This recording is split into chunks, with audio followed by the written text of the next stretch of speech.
Simply witness the mind.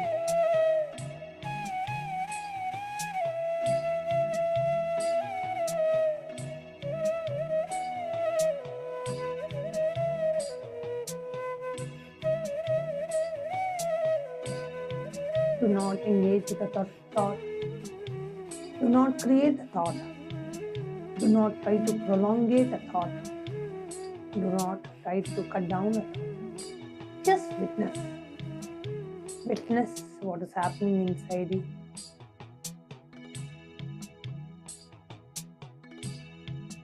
Simply witness what is happening inside you.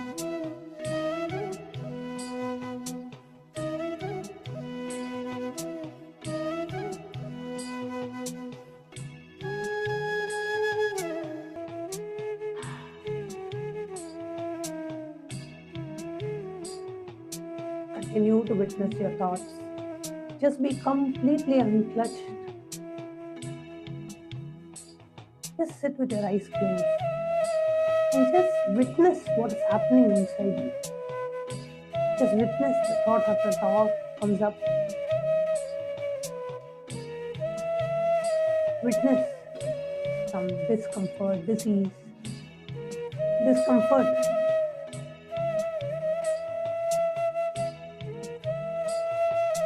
Completely witness what is happening inside.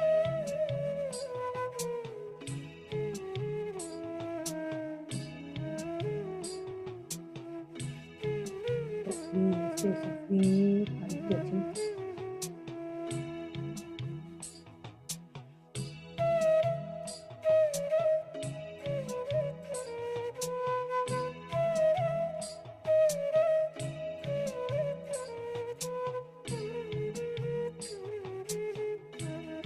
Now, observe the observer. Become aware of the awareness in you.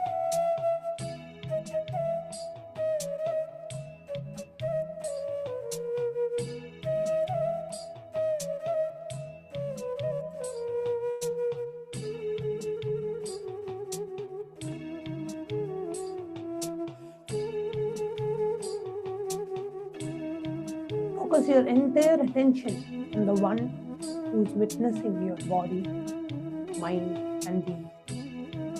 Bring your entire attention from outside to inside. Look at the one who is eternally in oneness with the whole cosmos. Just be a pure witness.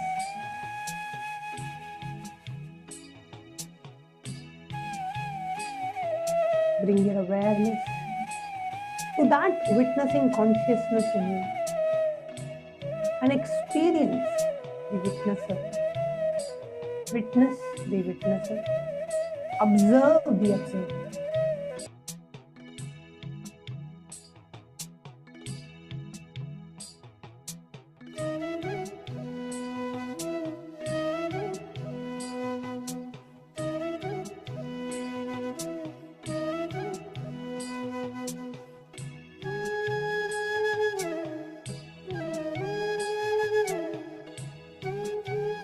Now, just center yourself gently in the space of Om Nityananda Paramashivam.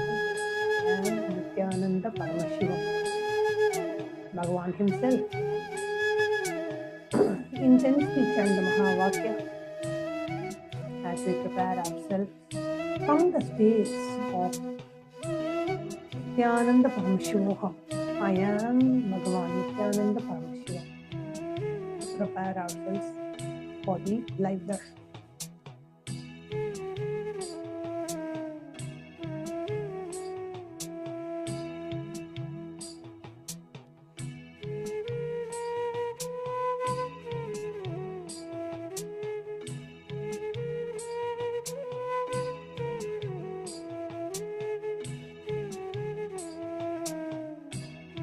in this moment of time.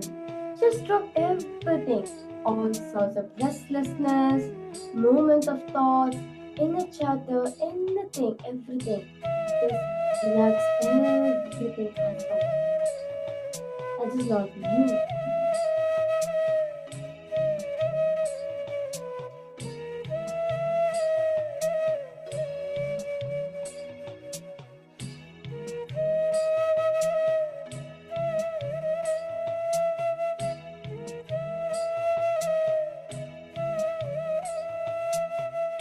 Intensely chant the Mahavakya internally inside you as you chant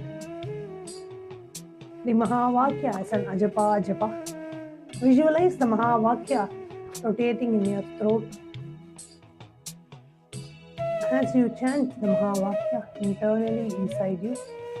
Om Nityananda Paramashivam.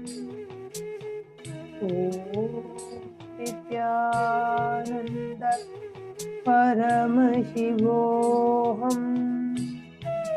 Om Nityananda Paramashivoham. Yes, let your whole being vibrate with the Mahavakya. Let every single cell of your body vibrate the name of Swamiji. Let the Mahavakya happen inside you as an ajapa japa internally. Just sit in the space of I am Bhagavan Nityananda Paramashi.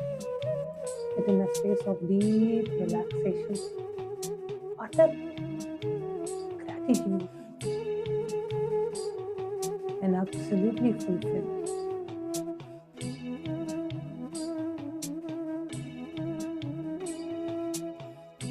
Allow the ajapa ajapa to happen inside you internally.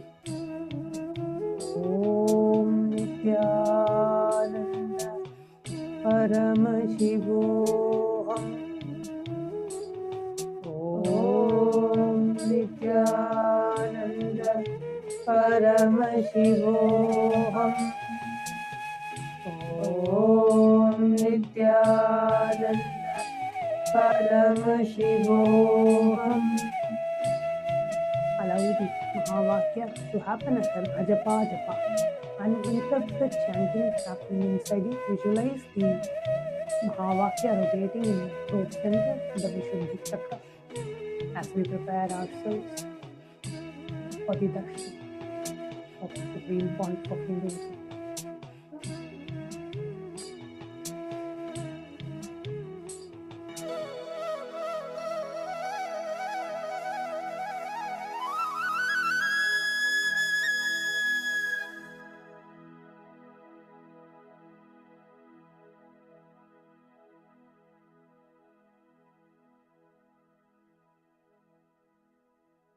Continue to be in the space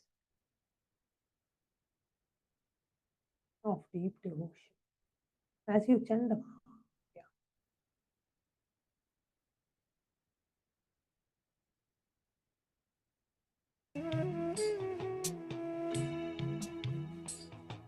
Let the ajapa japa happen inside you naturally as you are seated in the space. Abhayam Nityananda.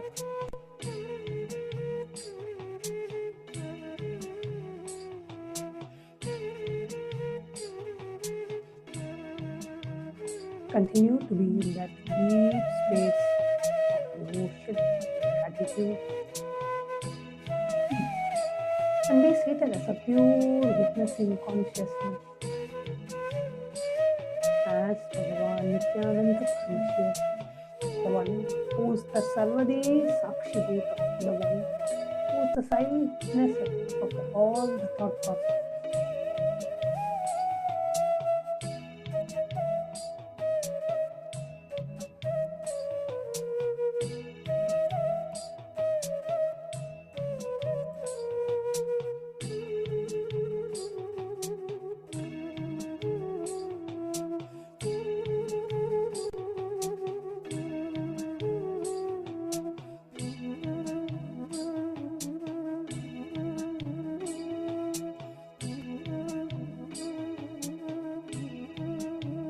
Just relax everything. Relax yourself in the space and observe the observer. Everything that you did until now is not true. There's something more to it. What is it that is me? Who am I? What is it that is made up of?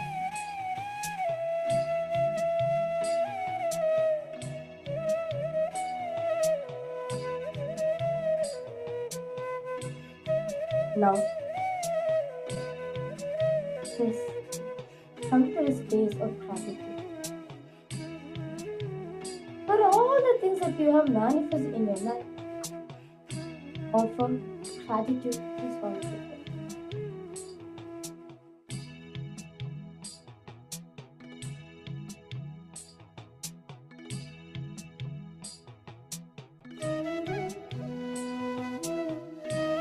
Inhale deeply, exhale slowly. Inhale and exhale completely.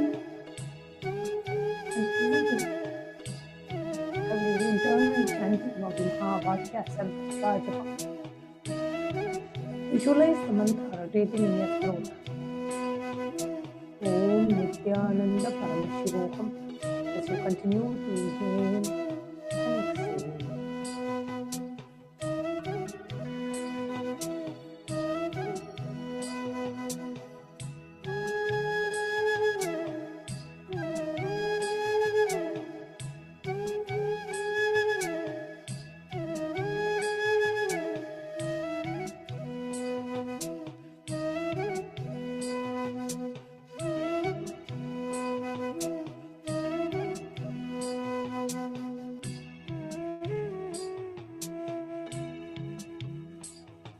Observe, observe, observe everything at this moment of time.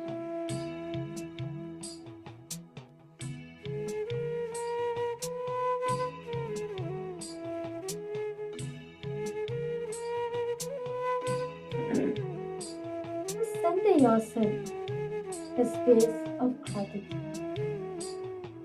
Gratitude is the only way to prepare yourself, to prepare your whole being to receive the darshan of Abhayam.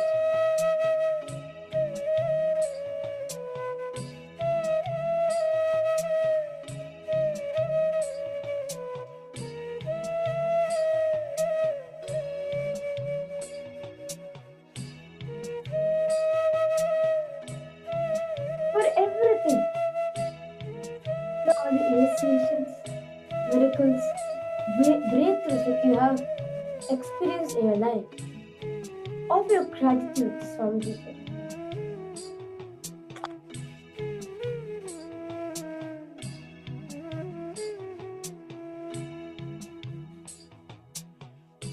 Offer your gratitude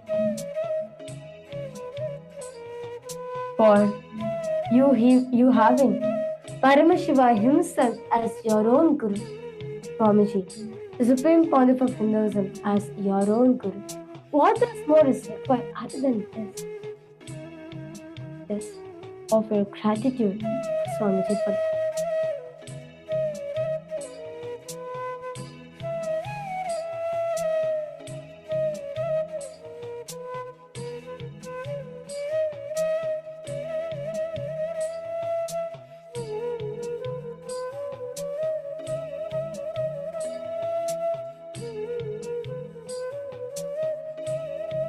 Gratitude to every single person whom you met that has led you to Swamiji.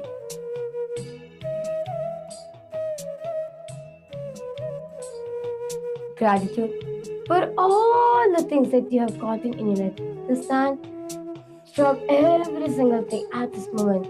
Whether you're having an incompletion or a pattern or you're suffering from something, do not worry. Take refuge at his feet. His feet is the ultimate feat one could ever achieve in their life, one could ever have in their life.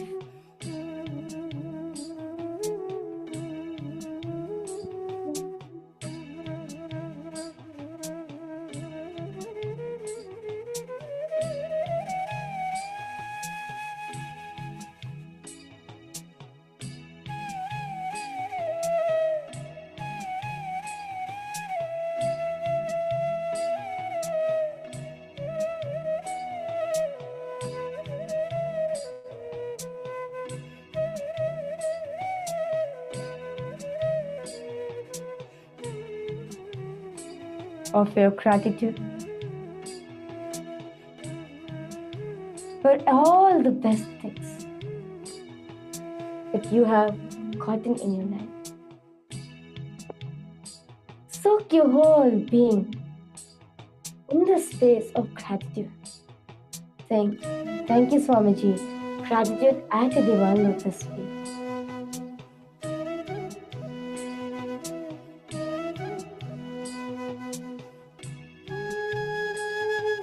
Offer your gratitude.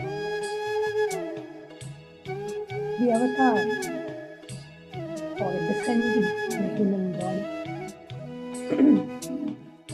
Coming down as a guru to liberate you.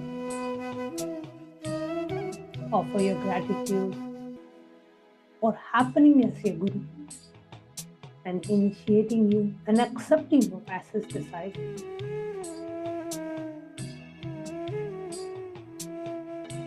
As Guru Gita very beautifully says, Guror Adi Anadischa Guroho Paramadaivatam Guroh Parataram Nasti Tasmai Shri Gurave Namaha.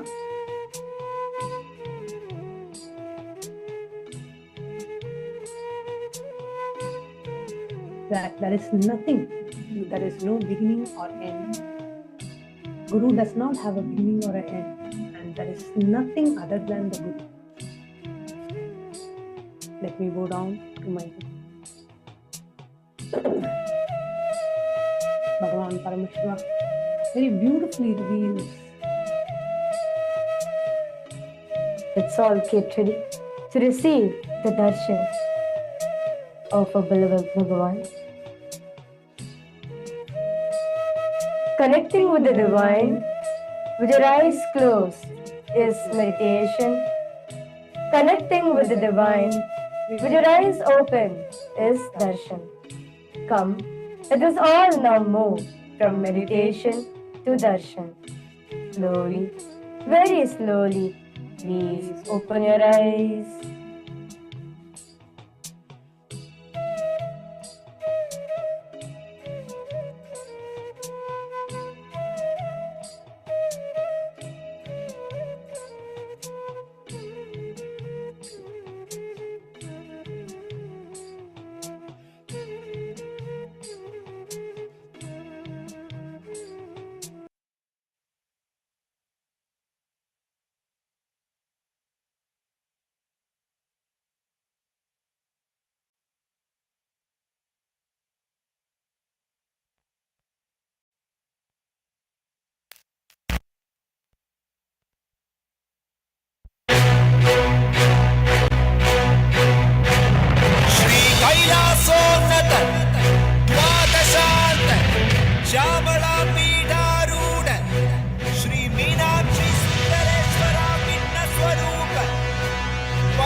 सहस्रतम Shri Atal पीठाधीश्वर श्रीमद् परमहंस परिव्राजकाचार्य वर्य सच्चिदानंद प्रणव स्वरूप श्रोत्रिय ब्रह्मनिष्ठ नित्योत्सव नित्य मंगल नित्य कल्याण नित्य रचित नित्यानंद पीठ महासंस्थान महासिंहासन पीठ कर्तृ जगद्गुरु भगवान श्री परमहंस नित्यानंद श्री ज्ञान संबंध देशिक परमाचार्य स्वामी परात् परात् परात्।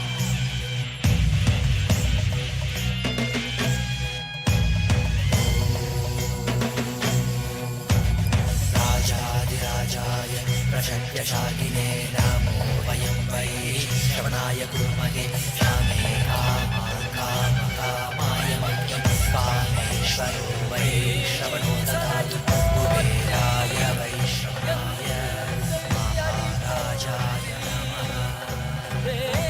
சனடி போற்றி சிவன் சேவடி போற்றி நேயத்தே நின்றடி மலனடி போற்றி மாயப்பிறப்பருக்கும் மன்னனடி போற்றி சீரார் பெருந்துரை நம் தேவனடி போற்றி ஆராதயம் அருளும் மலை போற்றி ஈசனே சிந்தை கவர வந்த நேசனே நீ வருவாய் பூவோடு கனிகளை கொண்டு உன்னை பூஜித்தோம் அருள் தருவாய் கலி என்னும் கடலினில் மூழ்கிட்ட எம்மை நீ கரம் தந்து காத்திட்டு கருணை மலையை பொழிவாய் பொய்கையில் அலர்ந்திட்ட அலபத்மம் போல உன் திருவடியில் வாழ்ந்திட நித்தியனே நீயும் அருள் வாராய் அருணாச்சலனே நீ வாராய் அகண்ட ஜோதியனே வாராய்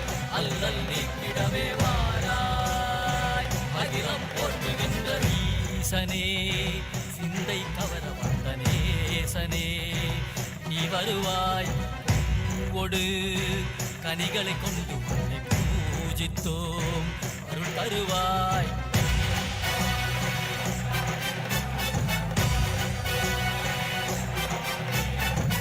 Nityananda, Kailasa welcomes you to the Guru Purnima Brahmotsavam. This majestic celebration is the sacred revival of cosmic consciousness, a living reawakening of the divine source from which all ancient cultures and civilizations arise. This Brahmotsavam celebrates the grandest historical revival of the Kailasa Paramparagata Adipita Sarvabhutebhyo, the Koladamata of the Karnataka kingdom, undertaken in history by the Supreme Pontiff of Hinduism, Bhagavan Sri Nithyananda Paramashhivam. Predating the founding of the city of Bengaluru by thousands of years, the Adipita Sarvabhutebhyo, historically known as Bhairagibavan, is one of the most ancient Enlightenment ecosystems of southern India. This sacred seat flourished as a vibrant confluence of Shakta, Shaiva, and Bhairagi traditions, where the Mysore Maharajas, the royal custodians of Karnataka, were ceremonially initiated by the pontiffs of Kolodamata. Over the centuries, this kingdom endured brutal persecution, particularly during the Anglo-Mysore Wars under Hyder Ali and Tipu Sultan, where temples were destroyed and sacred lands violated. Following the political dilution of 1947, the forced accession of Mysuru marked the de facto dissolution of the sovereignty of this spiritual kingdom. Yet its eternal spiritual content and current could never be extinguished. As early as 2001, the legendary guardians of the Pita, Sri Shantivira Mahaswami and Tiruchi Swami, recognized the Supreme Pontiff of Hinduism as the living embodiment of Paramashiva and formally coronated him as a rightful successor. Under his divine leadership, the kingdom has been magnificently revived.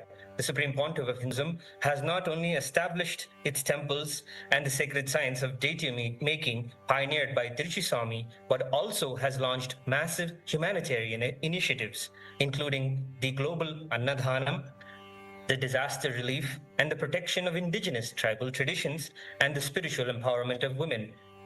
This kingdom stands today as a unique spiritual melting pot where Veerashaivism and Shaiva Siddhanta enrich one and all. Today, in Kailasa's Utsava Mandapams, the deities of the Supreme Pontiff of Hinduism, Bhagavan Sri Nithyananda Paramashivamam, grace in the Alankara as the Veenadhara Dakshinamurti, embody deep stillness, intuitive intelligence, and blissful resonance of inner awakening. We also worship today the Guru Mandala of the Koladamata. Let us now offer puja where we mirror the neurological activity of the higher vertical time zones. Today, let us gain access, offer our deepest gratitude, and worship the sacred Guru Parampara of Kailasa Paramparagata Adipita Sarvajñapita and the rightful inheritor of this spiritual kingdom, Supreme Pontiff of Hinduism, Bhagavan Sri Nithyananda Paramashivamam, and his deities in Kailasa's temples around the world.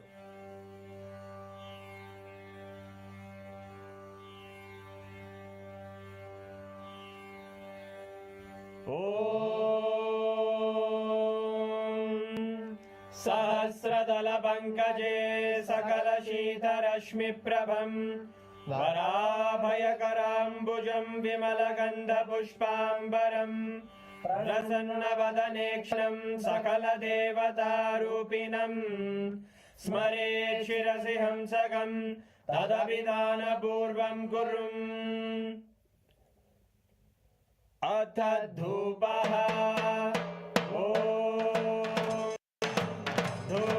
धूर्वधूर्वन्तं धूर्वदयोस्मान् धूर्वदितं धूर्वयं वयं पूर्वामस्त्वं देवानामसि सस्मितमं ज्येष्ठतमं मन्यतमं देवहूतममृतमसि हविर्दानं त्रिगुंहस्वमाह्वाः विद्यस्य त्वा चक्षुषा प्रेक्ष्येर्मा संविक्रमात्वाहिगं शिशुं श्री सर्वदेवदेवी स्वरूपाय भगवते श्री नित्यानंद परमशिवाय नमः। धूपमाग्रापयामि अथ दीपः ॐ उद्दीप्य स्वजातवेदो भग्निं निरवधिं मम पशुभुजमग्यमावह जीवनं च दिशो दिशा मानोहितं श्रीर्जातवेदो रामश्वं पुरुषं जगत् अभिद्रदग्नागहि श्रिया मा परिपादया श्री सर्वदेवदेवी स्वरूपाय भगवते श्री नित्यानंद परमशिवाय नमः। दीपं सन्दर्शयामि नैवेद्यम् ॐ मधुवादारतयते मधुक्षन्ते सिन्धवः मार्गेण संगोषति मधुरक्तमुदोषति मधुमत्ताति मधुव्रजः मधुद्योरस्तु नः पिता मधुमानो वनस्पतिर्मधुभागं मधु सूर्यः माद्वीर्घावो भवन्तु नः मधु मधु मधु श्री सर्वदेवदेवी स्वरूपाय भगवते श्री नित्यानंद परमशिवाय नमः। नैवेद्यं निवेदयामि नैवेद्यानन्तरमाचमनं समर्पयामि। नीराजनम् ॐ काङ्ग्रहण्येष्ट्यायतते इमां जनतादुं सङ्गृह्णानीति द्वादशारत्नीरजना भवति द्वादशमासाः संवत्सरः संवत्सरमेवावरुन्धे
शोणाद्रीशावताराय ज्योतिस्तम्भस्वरूपिणे श्रीकैलासप्रधानाय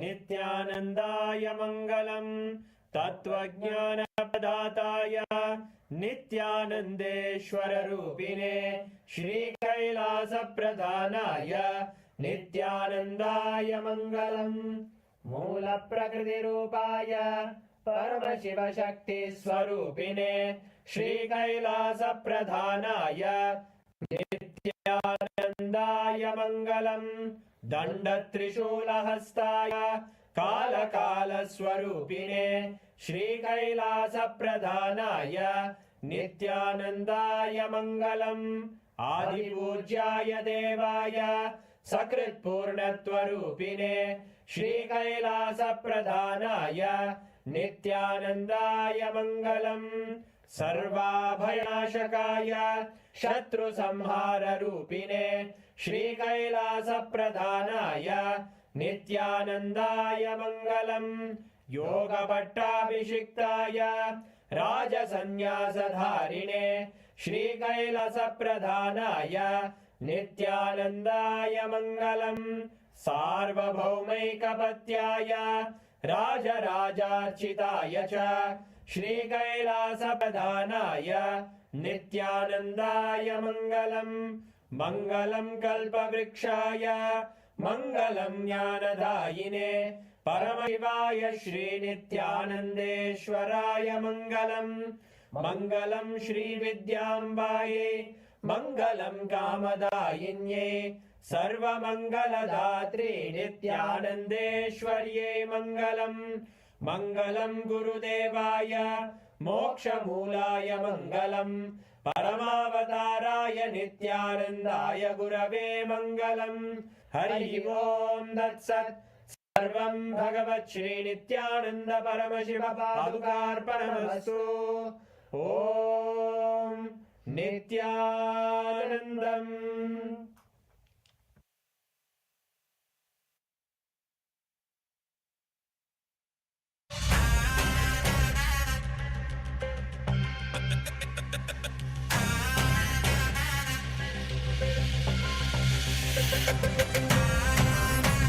கட்டி முத்துப்பவளம் கட்டி ஆனி பொன்னாலான வண்ணத்து ஊஞ்சல்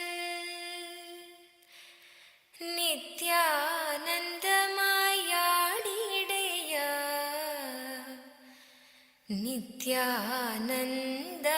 நித்யானந்தாடிடையா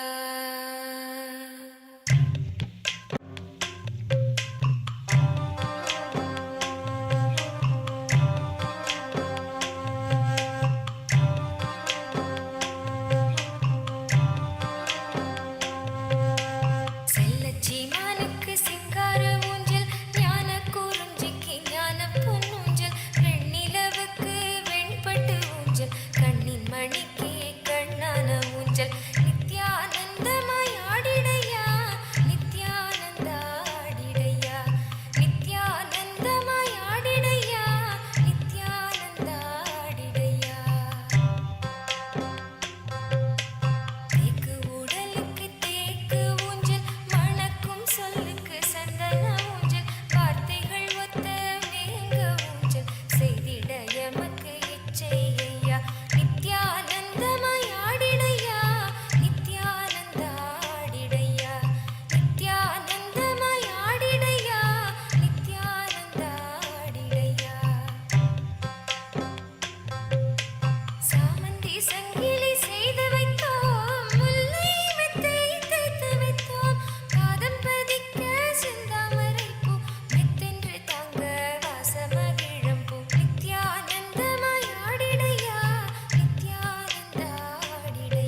Nityanandam, everybody.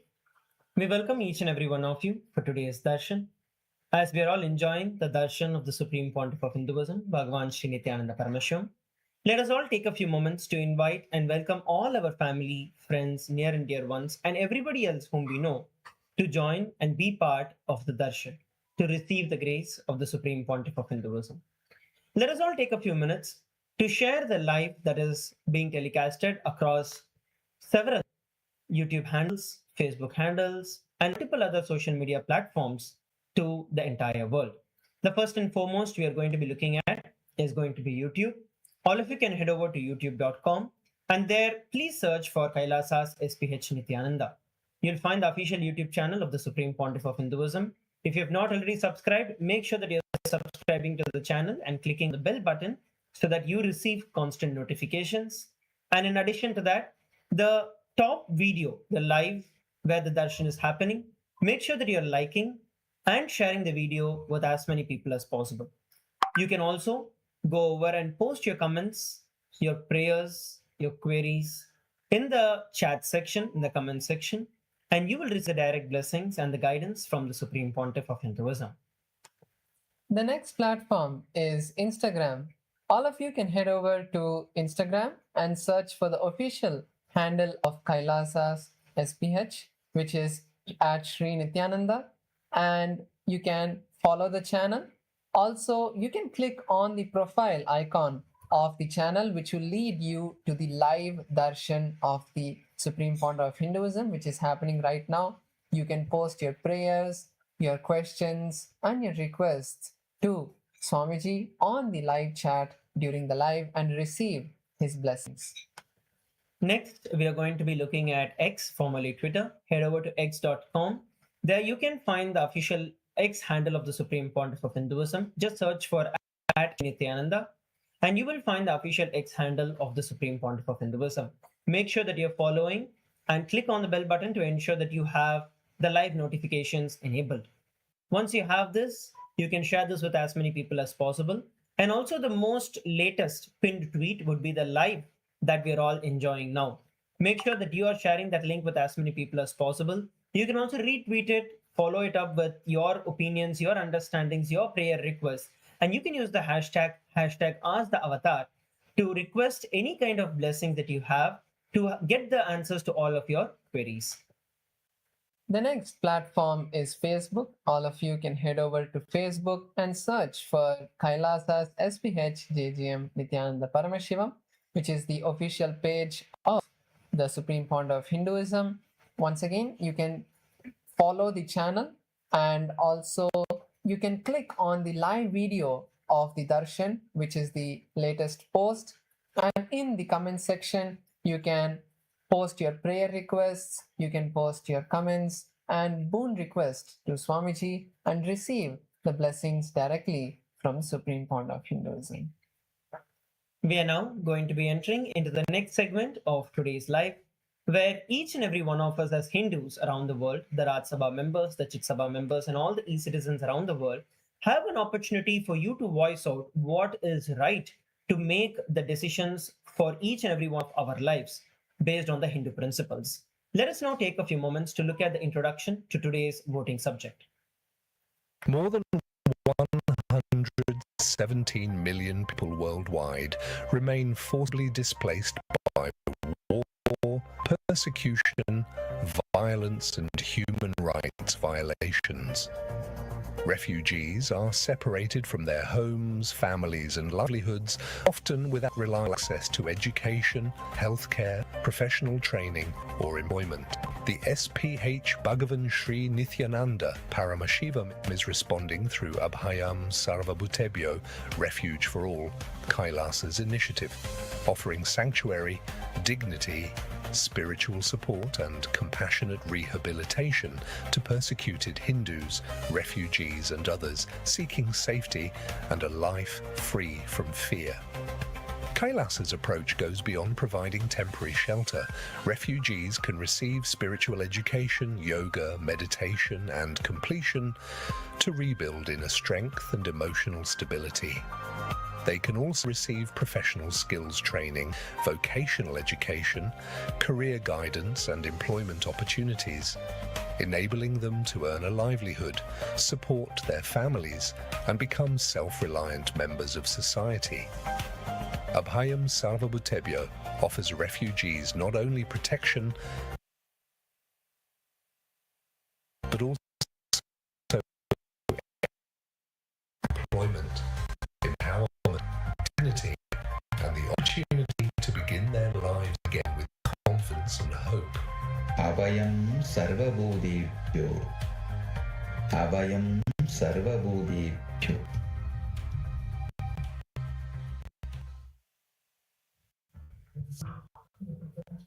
Let us now enter into the voting segment today. Today, we're looking at the subject. At the end of 2025, 117.8 million people remained forcibly displaced worldwide, including refugees, asylum seekers, and internally displaced persons.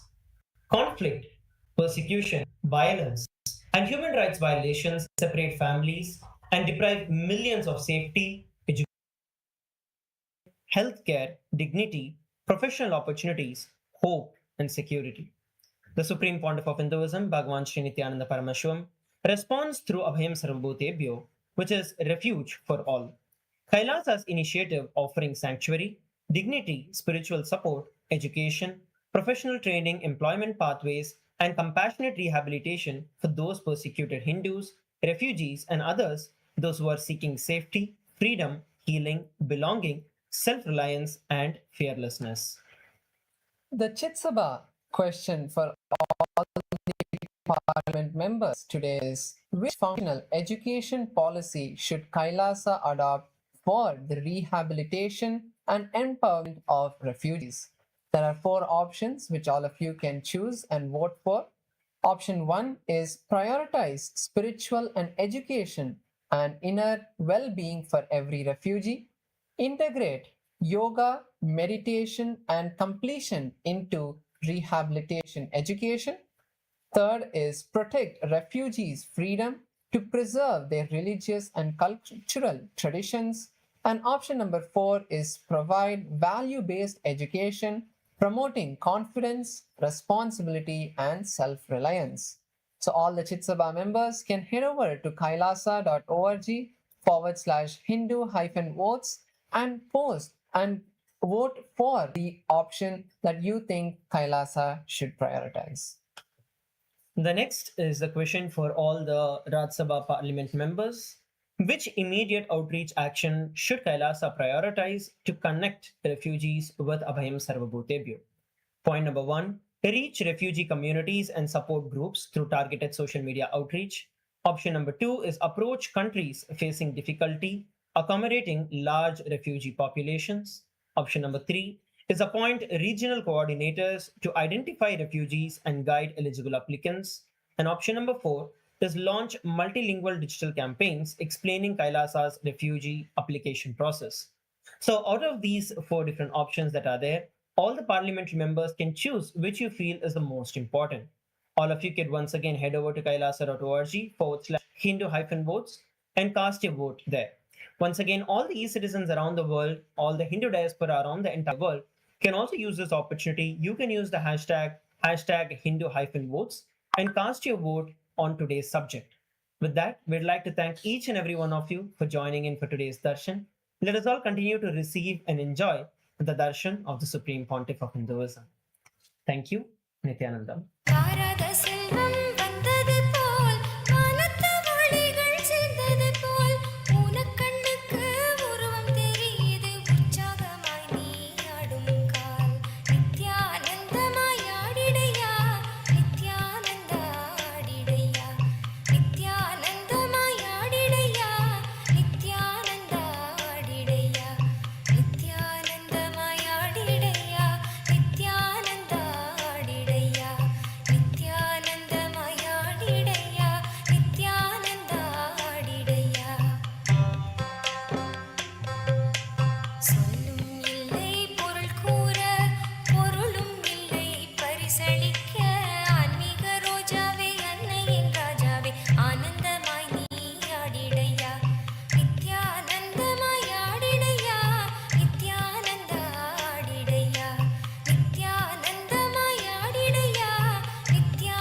as the ultimate manifestation of Paramashiva's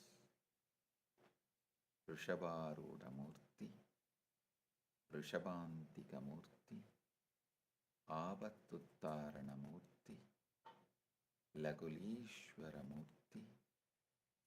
I bless you all with Paramadvaita.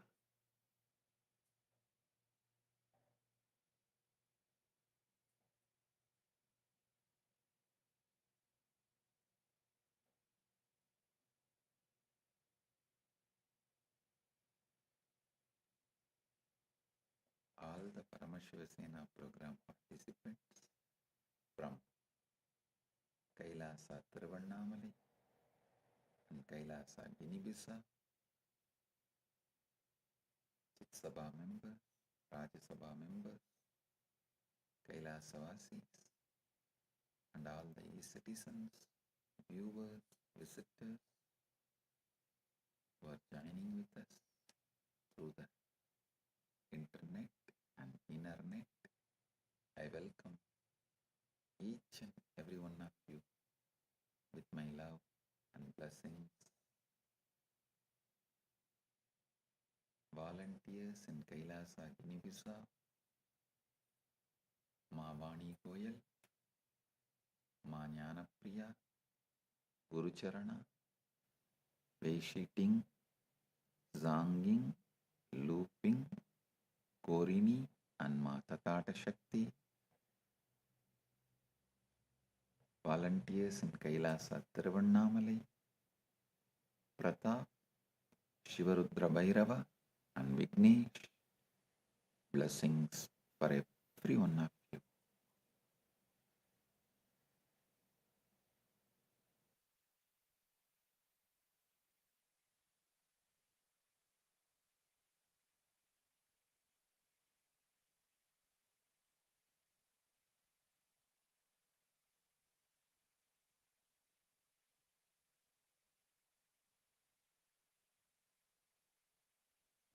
I bless all the participants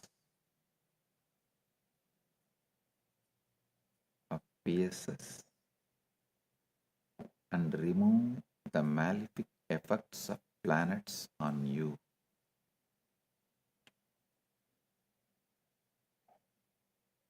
I am unlocking your brain's ultimate potential and initiate your brain to act as the mirror for the macrocosm.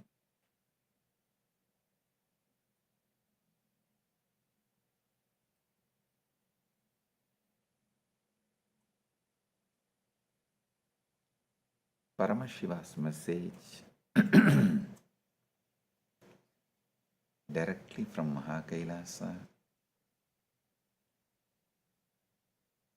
Shivatva, Ishwaratva, Jivatva. Understand these three words fully. Just by understanding, you will achieve Paramashiva. Paramashiva, just by his pure presence,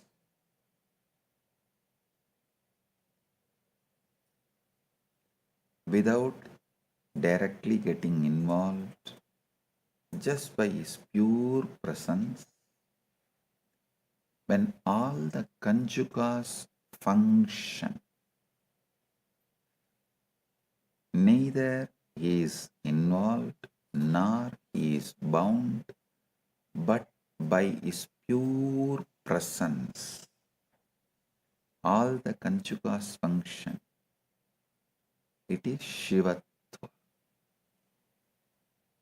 When he manifests and plays within the realm of conjugas without losing his sovereignty, being the Lord, it is Ishwaratva. Those beings who enter into the conjugas and forget their Ishwaratva or Shivatva is Jiva. Listen. Each universe has its own conjugas. Each universe has its own set of conjugas. Conjugas are not just five. This universe has five conjugas. Kala, Kala, Niyati, Raha, Vidya. Yesterday I explained. Kala means you feel your life is limited. Actually, your ability to play with the same memory is limited, but life is not limited.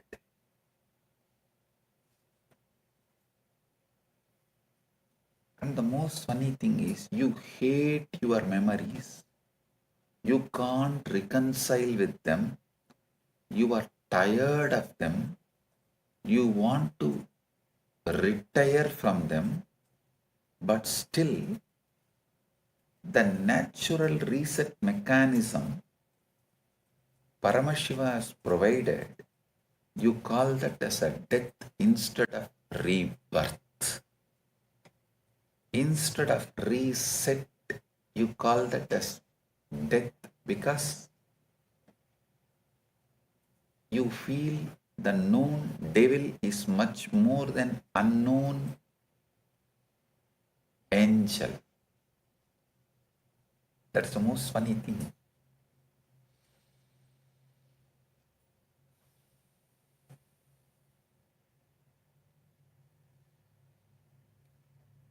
Kala, the limited time.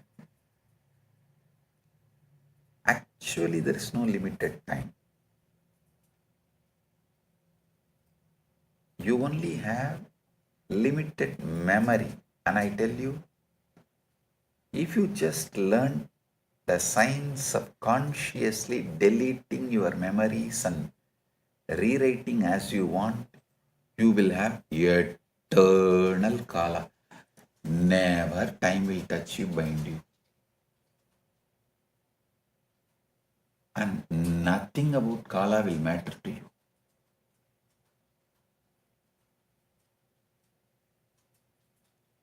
Kala, the limited knowledge. Niyati, limitations. Raga, attachments. Vidya, limited knowing. Listen.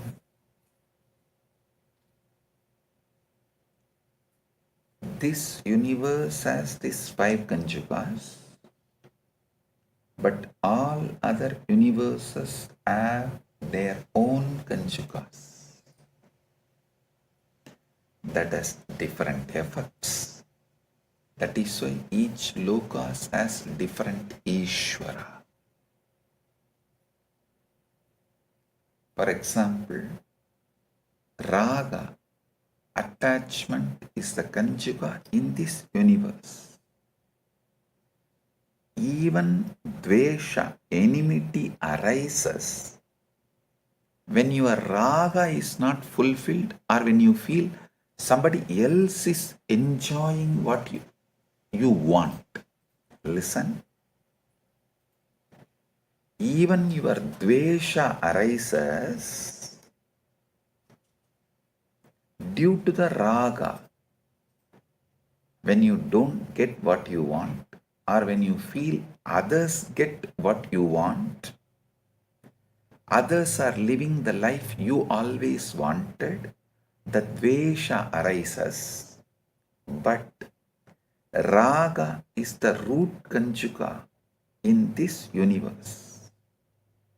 But if you go to Asura lokas, the lokas where the Asuras live, demons live, Rakshasas live, Dvesha is the Kanjuga, not Raga. From the Dvesha, only Asuras operate. Even their Raga, attachment comes only if someone is enemy of their enemy, they are attached to that person. So even their Raga arises out of their Dvesha.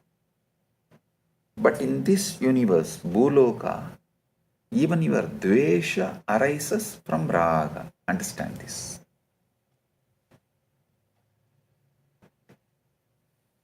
That is why understanding about Kanjuga is very important. Understanding Puranas is very, very important.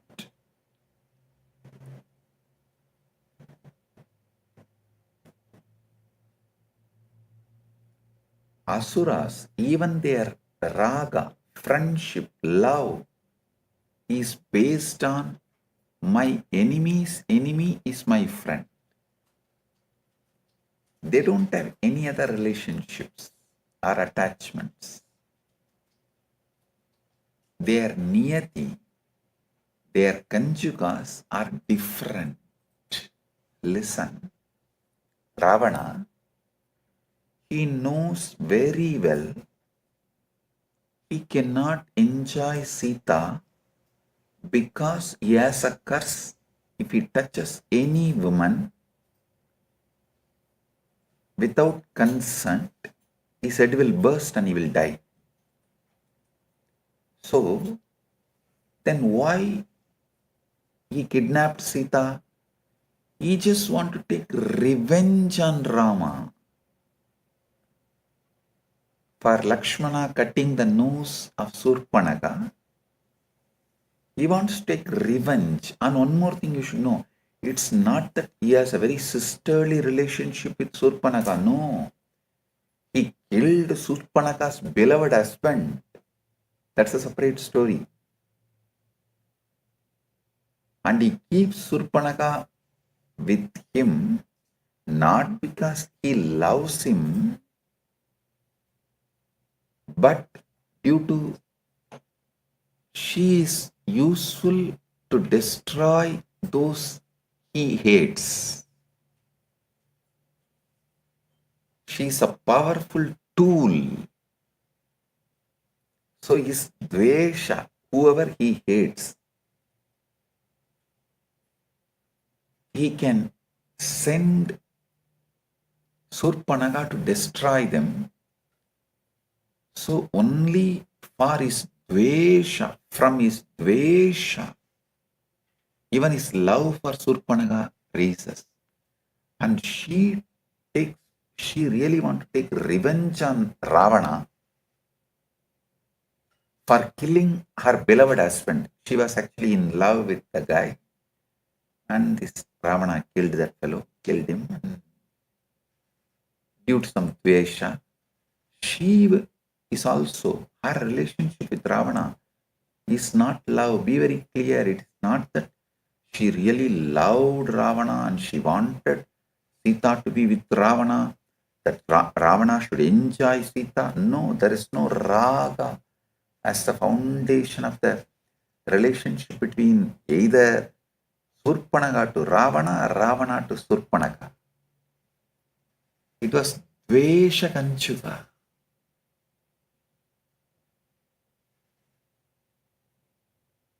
And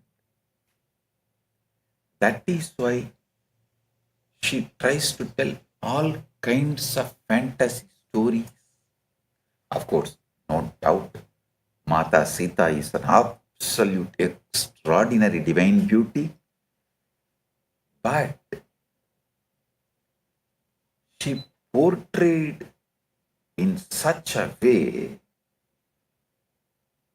she gave hope to Ravana. Ravana can convince Sita to become his queen or beloved. See, where Surpanaka played the game is not when she described the divine beauty of Sita. the divine beauty of Sita, Surpanaka's description is actually less.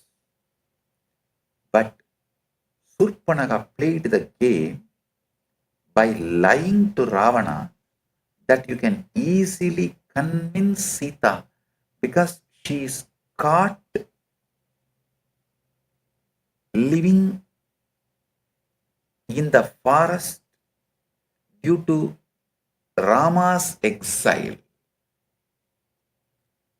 And it is not that she is willingly living with Rama, enjoying Rama in her life. So that lie, that twist, Surpanaka did it to create the greed in Ravana that Ravana can convince Sita by showing the Lanka and that wealth, all that glories he has. And Sita may become his queen. That twist was done not by Raga, Dvesha, Kanchuka. So that demons, lokas, Kanchukas are different. Understand?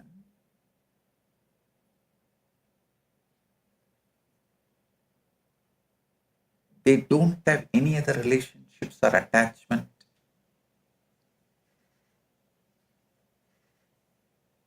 Other than Dvesha centric.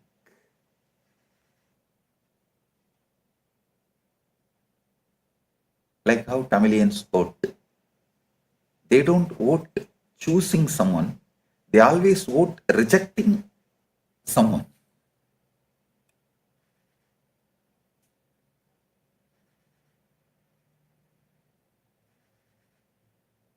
Listen, all Dvesha-centric relationships will make you demonic.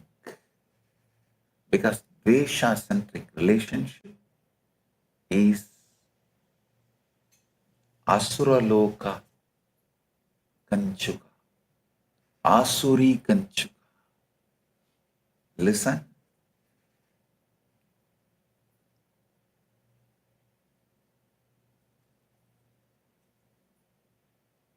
Build relationship with someone whom you really like. Raga Kanchuka, at least you will be human. Dvesha Kanchuka, you will be demon. So listen, same way the different niyatis. You should also know Paramashiva is the substance out of which both Kanchukas and Ishvara is made. You need to know that. He is the substance with which Kanchuka and Ishvara both are made. Both manifest on Paramashiva through his Divya Shakti, his Paramashakti. But even though the Kanchukas and Ishvara both manifest out of same Paramashiva's Shakti,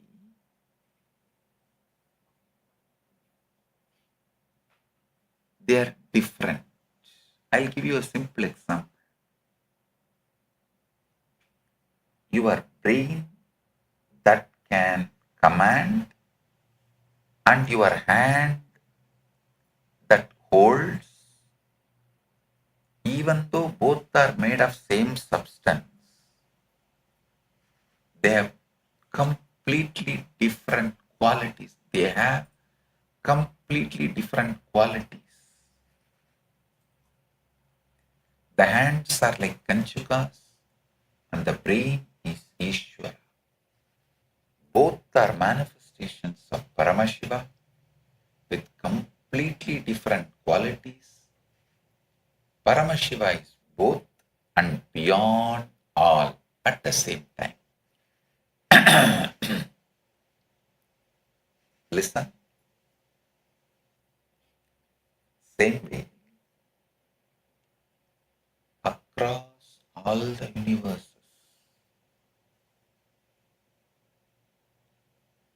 Paramashiva manifests as different Kanchukas and Ishvara both. And he remains absolutely untouched and unbound by all of this. And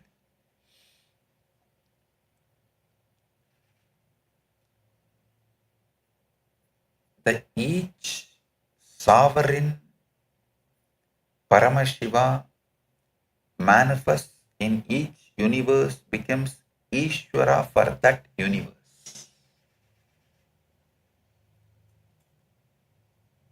Understand that.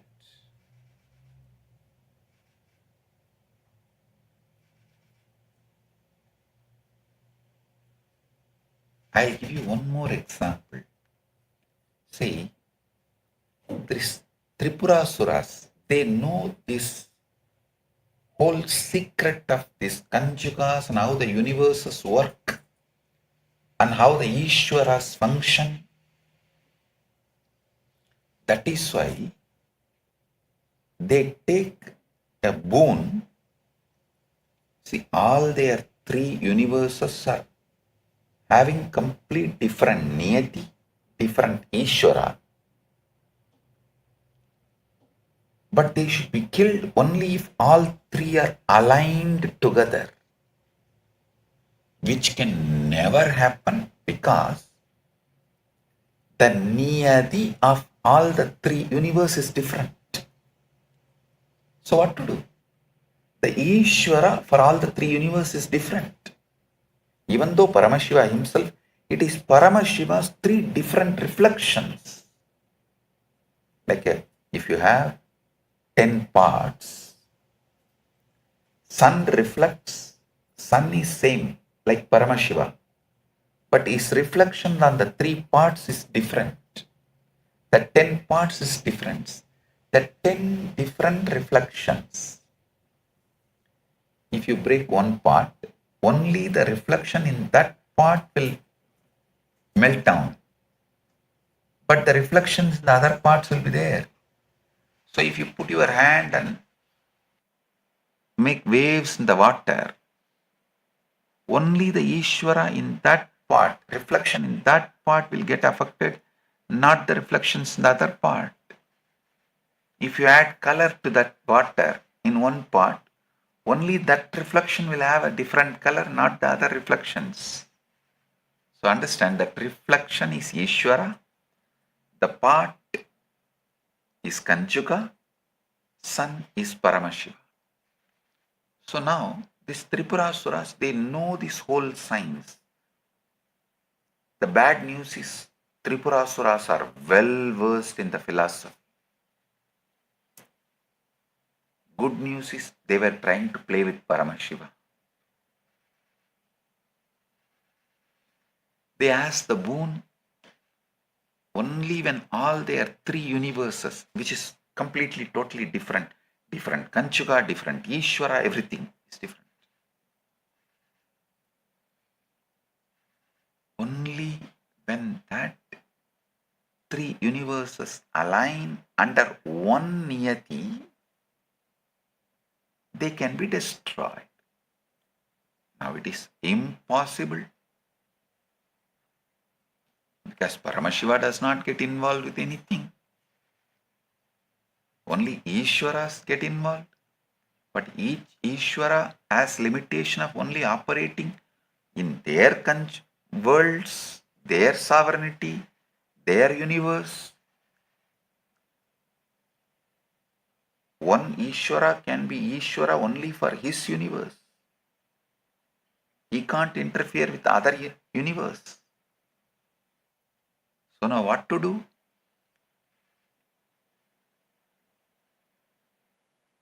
All of them, finally all the all the devas including Brahma, Vishnu, all of them go and surrender to Paramashiva, asking, please do something, destroy these asuras. It's going overboard. Because of this knowledge and the boon they took with highest intelligence possible, it is now almost impossible to kill them. Then Paramashiva said, all right, I'll do what needs to be done. By that time, these devas, all of them thought, yes, let us help Paramashiva. Maybe to destroy each of this universe, he needs a chariot. They all built a chariot, and like there's a huge story that all four Vedas became four wheels, and Brahma became the charioteer, and each Deva becomes a part of the chariot, and they all came and presented themselves as a chariot and weapons and said, please Paramashiva, come on, sit on us and destroy this Tripurasura. Paramashiva said, all right. The moment he decided to accept and get into the chariot, all the devas, usual, this ego clash, they all started discussing and becoming egoistic, saying, see, because all of us put together, this is a huge energy, Paramashiva will be able to destroy the Tripurasuras. It's like in Adi Kailash, all those Rakshasas, demons, who were running each department, they all thought, we all put together, we are running. That ego, arrogance, even though they were doing good work together, that ego, arrogance, because of us, Paramashiva's mission is happening. We are doing it. When the ego comes, it is not only they will be destroying themselves, they will fight among themselves and destroy the whole ecosystem.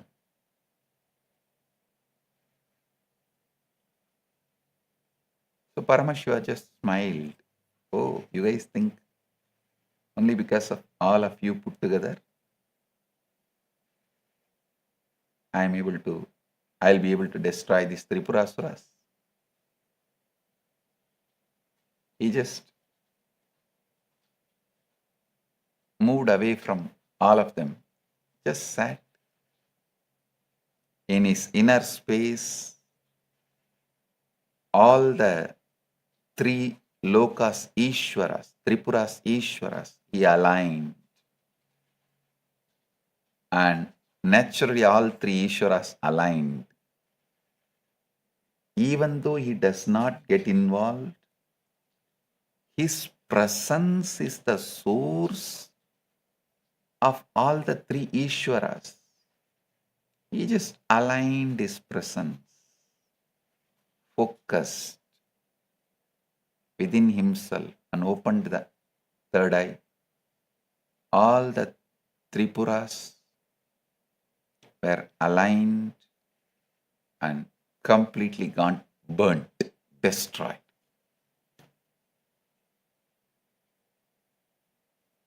Not only the Tripurasuras are destroyed, even the Devatas, gods and goddesses, they were all shaken.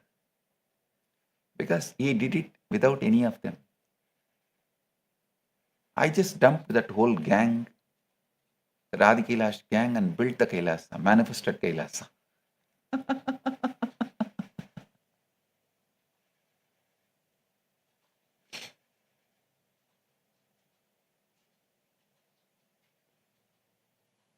Listen.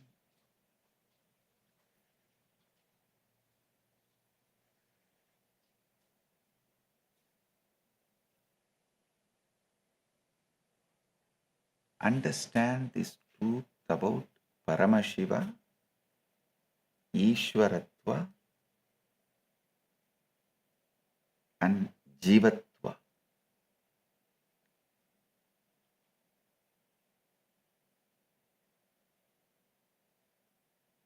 If you give too much attention to Kanchukas, you will be Jiva.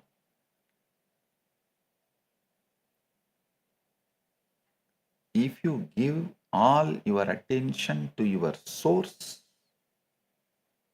consciousness, which is beyond all Kanchukas, you will be Ishvara.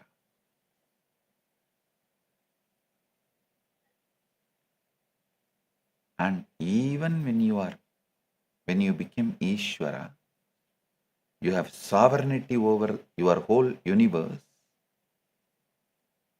If you continue to be focused on the source, you will become Paramashiva. You will become Shiva. Listen.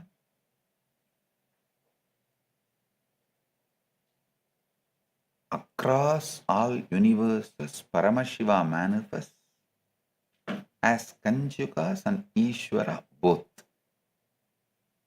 But he remains absolutely untouched and unbound by all of this. If you give all your attention to Kanchukas, like, oh, I have limited time. If you make the decisions based on I have limited time, I have limited knowledge, I have limitations, niyatis, and I have limited knowing, and all these Kanchukas, if you are always focused on that, you will be Jiva. If you turn your attention to your being, which is beyond all these Kanchukas, core consciousness, observing the observer, witnessing the witness, you will see you are Ishvara, not Jiva. From your sovereignty, you manifest all these Kanchukas and play the life and do what you want as you want. And when you know that you have the sovereignty over your life, everything, even after that you continue to remain focused on the source, you become Shiva, Paramashiva.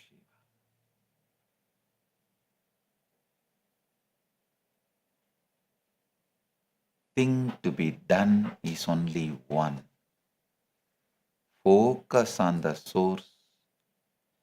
Not only you will manifest anything you want, you will have the sovereignty over the whole universe,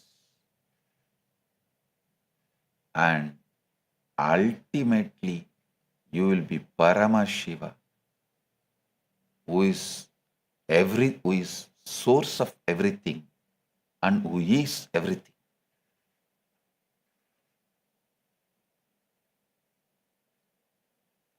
If you give too much attention to Kanchukas, you will be a Jiva. If you give attention to your source, you will become Ishvara. If you continue to be focused on the source, you will become Shiva. Paramashiva is like the water that fills every river, lake, and ocean.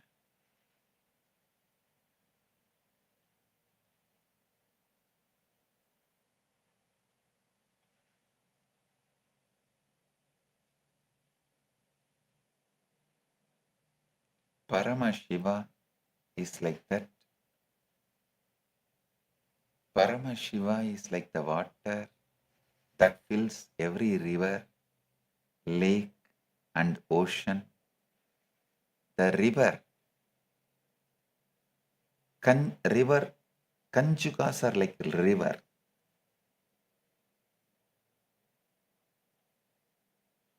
The Kanjukas run in particular path shaped by the terrain and reach the ocean. The ocean, Ishvara, holds all rivers, yet remains a distinct entity. Understand? Paramashiva is like the water that fills every river, lake, ocean, everything. River is Kanjukas that run in particular path shaped by the terrain, means that Niyati. Ishvara is like a ocean, holds all rivers, yet remains a distinct entity. When you are a jiva, you are simply a ripple on a specific river, unaware of ocean. When you are an Ishvara, you are the ripple that knows it belongs to ocean, and it is ocean. When you are Shiva, you are not a ripple nor a river, you are the boundless water itself, untouched by any particular course. By constantly turning your awareness back to the source, you keep your river from becoming mere trickle of the world. And you remember that your true nature is endless, unchanging water that flows beneath every surface.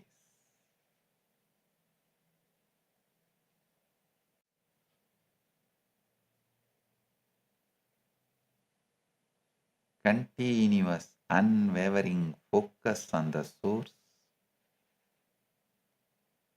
beyond the temporary identification with any particular Kanjuka transports the individual being into Shivatva.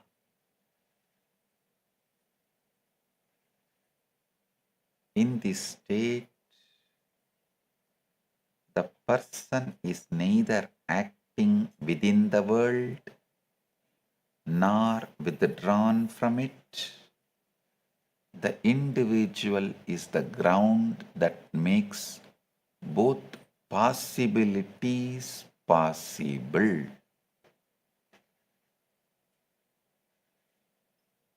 Individual is the ground that makes both possibilities possible.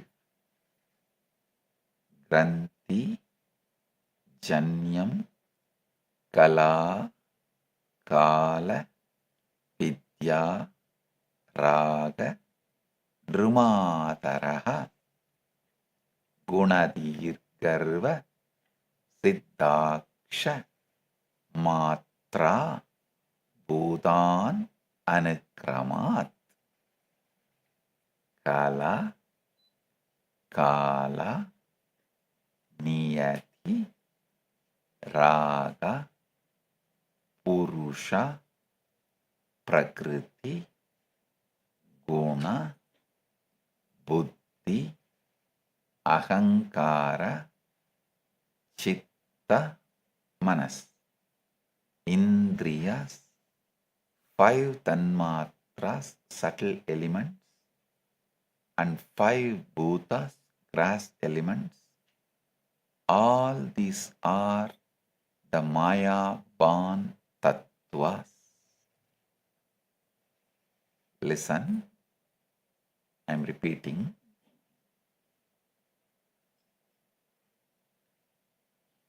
Granthi, Janyam, Kala, Kala, Vidya, Raga, Nrumataraha, Guna Dirgarva, Chittaksha, Matra, Bhudan, Yanukramat.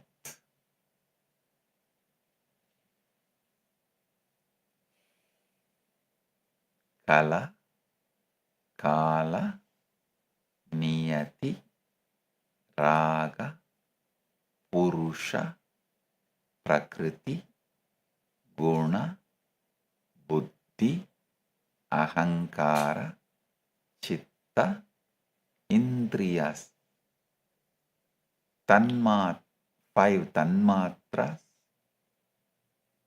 five Bhutas, all these are the Mayaban Tattvas.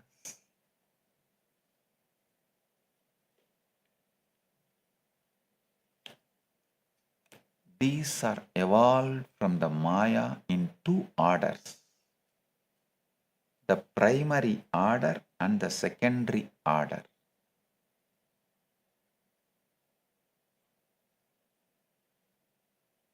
So listen. Mrigendragama beautifully says, the 10th chapter, first verse, Vidatte Deha Siddhyartham Yat Sakshat Yat Padantarat Yada Yunakti Yat Tedo Tatrik Tadatu Nochyate. Anandeshwara, I can say that Ananteshwara is the Lord of impure Maya, the order in which he creates all these tattvas from the impure Maya,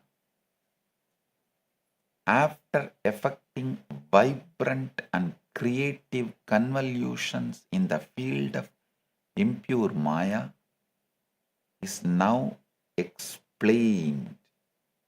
He creates these tattvas in order to provide bodies, instruments, enjoyments, and so forth to all the bound souls. The 10th chapter, Mrigendragama, 2nd verse, in Mrigendragama, 10th chapter, 2nd verse.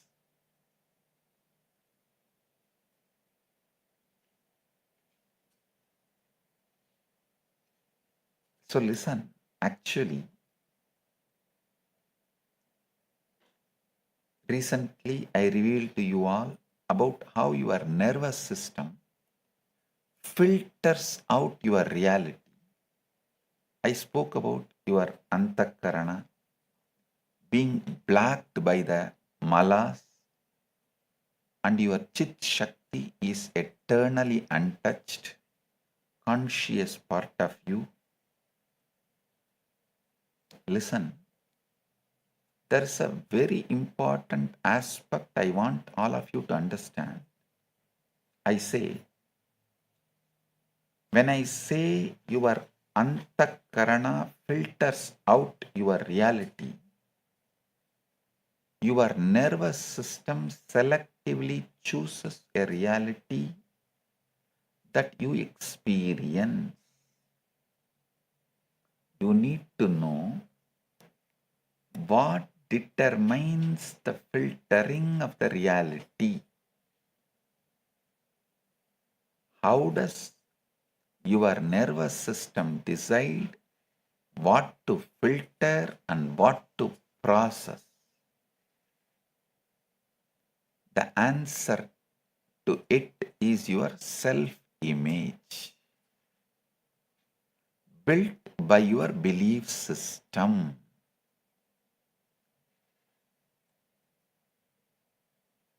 Listen, if you ask, how does your nervous system decide? what to filter and what to process? The answer is your self-image, built by your belief system.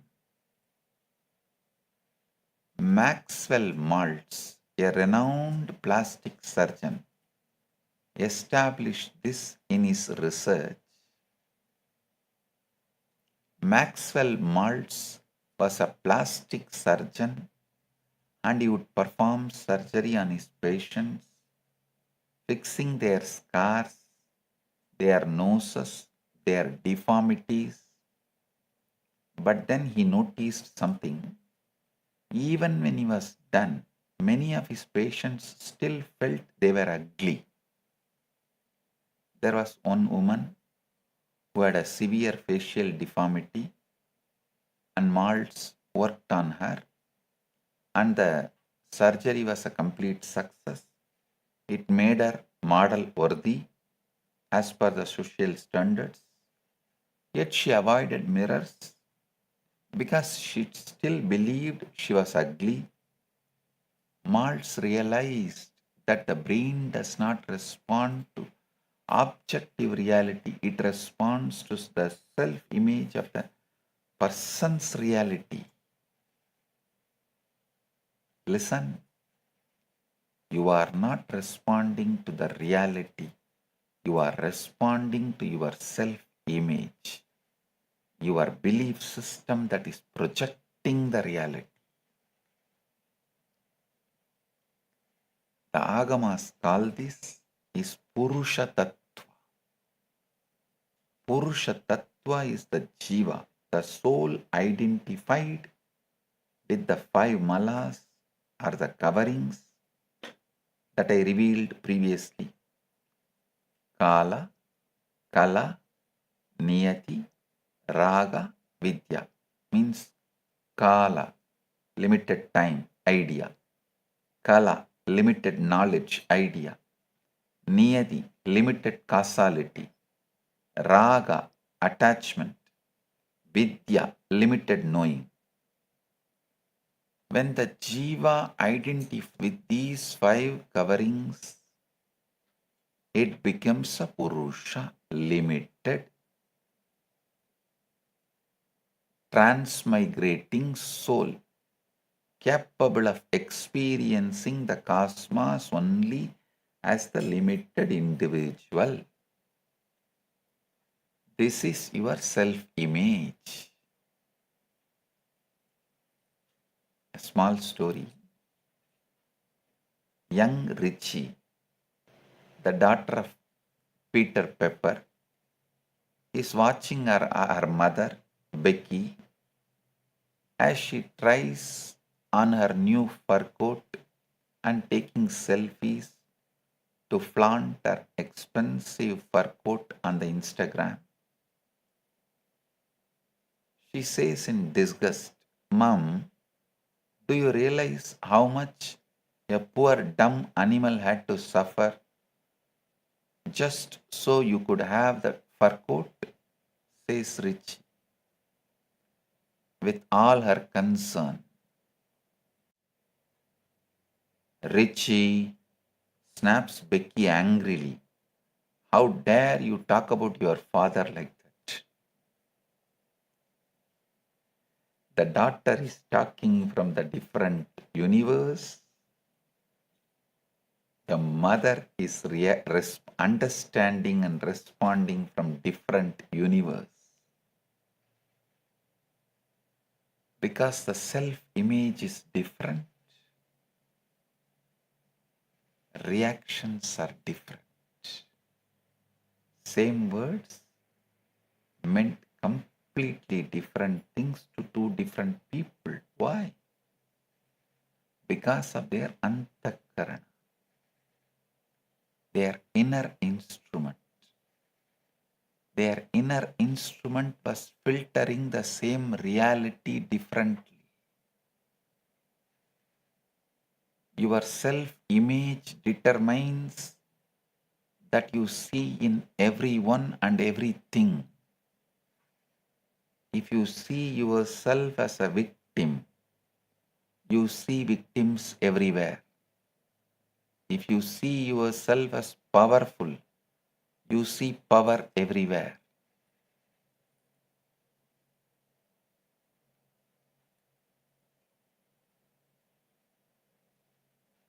Many times, if your achievements exceed your self-image, you will unconsciously engage in self-destructive behavior. Why? Because the Purusha Tattva cannot tolerate inconsistency. The Purusha believes I am limited, I am unworthy, I am a failure. And when success comes, the Purusha sabotages itself to maintain consistency with its identity. This is why you lose weight and find it again. This is why you make money and lose it. This is why you find love and push it away. Your Purusha Tattva does not believe you deserve it. How many of you lost weight, but again you start the self-destructive habit? Oh, now I am so thin, I can start. Come on, let's start. Run right on the food and gain the weight within next 1 month, much faster than the speed with which you lost. Much quicker than the speed with which you lost. Raise your hand. I can tell you, when people come and tell me, Swamiji, I lost 30 pounds, I lost 25 pounds, I laugh at them and tell them, hey, you lost thousands of pounds. Because multiple times you are losing, you are gaining and losing and gaining and losing. You have not lost 20 pounds or 30 pounds or 40 pounds. You have lost thousands of pounds. Because your self-image has not changed. Because you have not worked on that.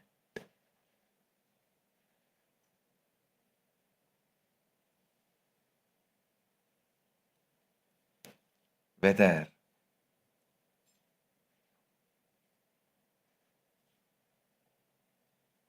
gaining weight and losing, or gaining wealth and losing,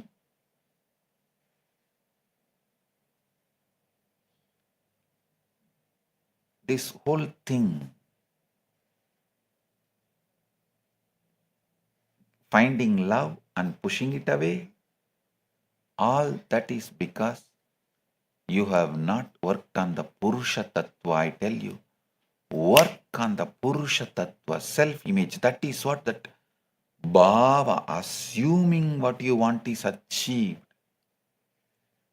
works on the Purusha Tattva, your being. Then simply you manifest what you want and you retain it, you enjoy it. Listen. Only if you work on the being, the habits you want to drop will be dropped. Self-sabotaging will be stopped. And the right things need to be done will manifest through you. So the priority should be working on being. As long as you have that idea you are limited and unworthy and failure, you will lose weight and gain weight. You will gain wealth and lose wealth.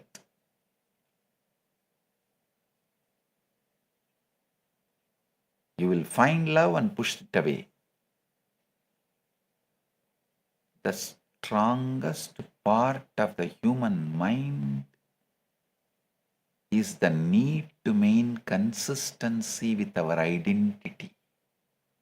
That is why people struggle with self-image. that loops them with the same reality they are stuck with.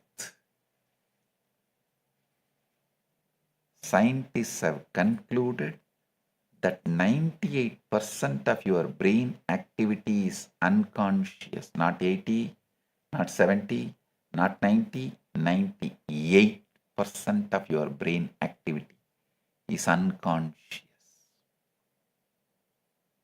Meaning that the majority of your decisions that you make, the actions that you take, the 60,000 thoughts that you have every day depends on that 98% of the brain activity that you are not even aware of.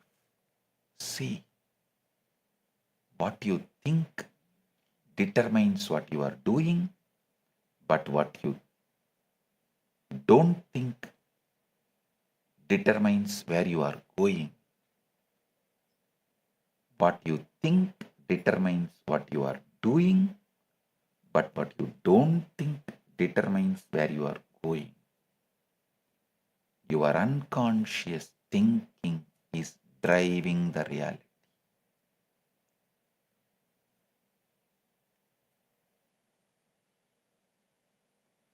You can retrain your nervous system is the good news I have. Just by reprogramming your beliefs is the great news I have. The good news I have for all of you, you can retrain your nervous system. The great news I have for all of you is you can retrain your nervous system by reprogramming your beliefs.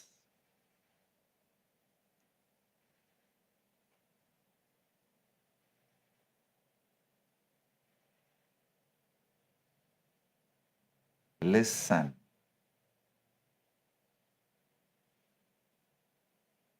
Science describes 3 brain states: beta, waking, thinking. Then this waking, thinking, stress all comes under beta. Alpha is calm, relaxed. And theta is meditation. That Bhava Samadhi, where you are neither in the Jagrat nor in Swapna, you are in between. That hypnosis state. The Agamas describe these states too, but they go deeper. They describe a state called Spanda. This is the key word, listen. Spanda.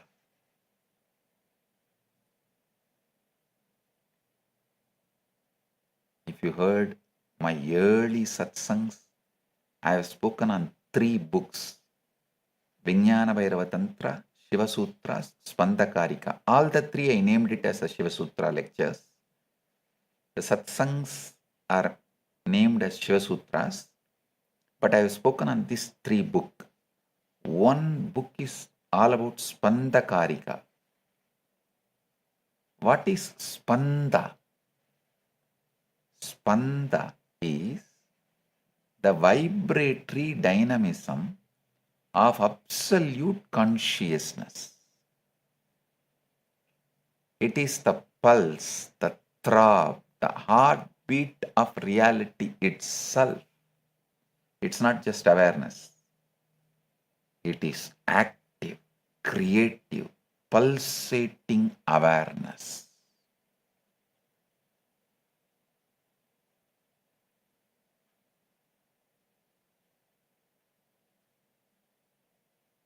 The Spandakarikas, the sacred text revealed by Paramashiva to Vasugupta, a great Kashmir Shaiva Acharya.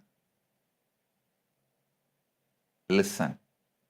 Kanchi Shaivism, Kashmiri Shaivism, both are based on the same Kamika Agama. You should know very clearly Kanchi Shaivism and Kashmir Shaivism, Kanchi Sarvanyapita, Kanchi Kailasa Sarvanyapita, and Kashmir Kailasa Sarvanyapita, both pitas are based on the same Agama, Kamika Agama. Mrigendra Agama is the same Jnanapada for both pitas.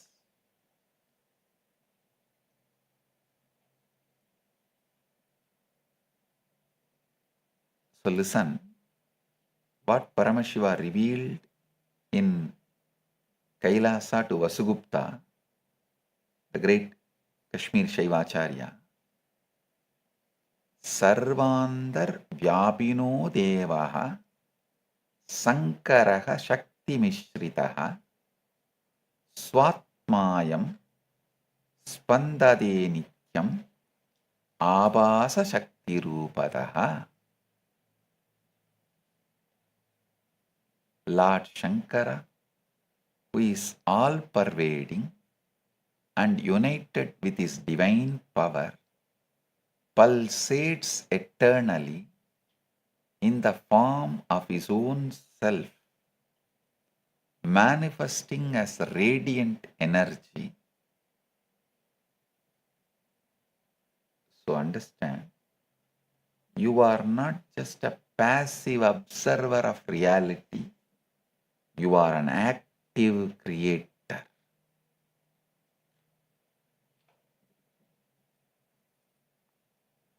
Your consciousness pulses.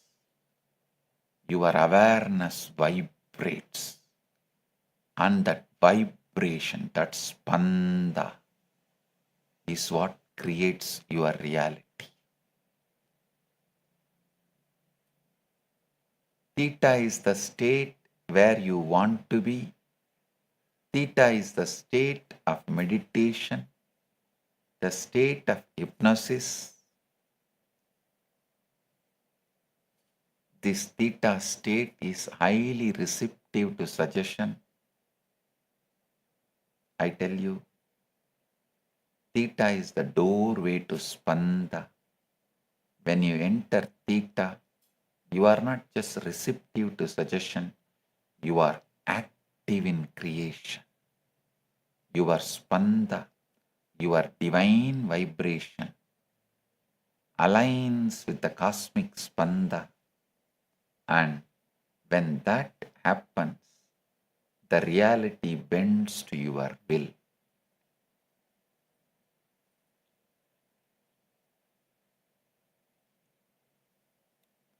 Small story. Mullah Nasruddin's son was studying homework and asked his father, "Dad, what is a monologue?" Said Nasruddin, "A monologue is a conversation being carried on by your mother with me."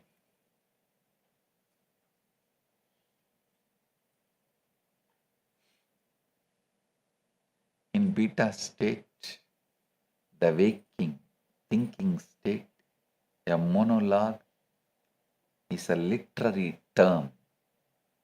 In alpha theta state, the relaxed, honest state, a monologue is just a monologue. Your nervous system filters reality differently in different brain states. When you relax into theta, you see the truth that your beta state cannot access.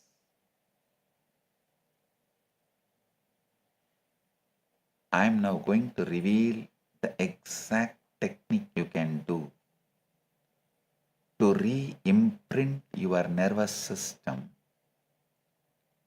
in the night. Record a reality you want to manifest.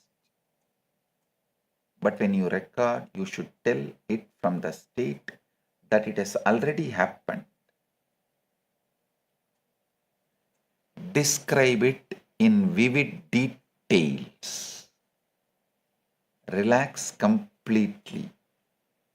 Feel the wish fulfilled. Listen again once you wake up in the morning, and throughout the day, audit your input. Speak affirmations aloud. Ask power questions. I tell you, this is sadhana. This is spiritual practice. You practice the re-imprinting.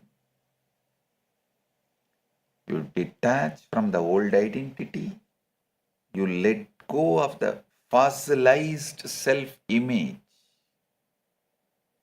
But I am telling you, another important factor, when you do this with the Guru is the one who holds the space for your re-imprinting. The Guru is the one who provides a safety that allows the nervous system to relax. Relaxation allows the nervous system to feel safe, which will allow the re-imprinting happen. That's what I do in the Satsang. Put you into that ultimate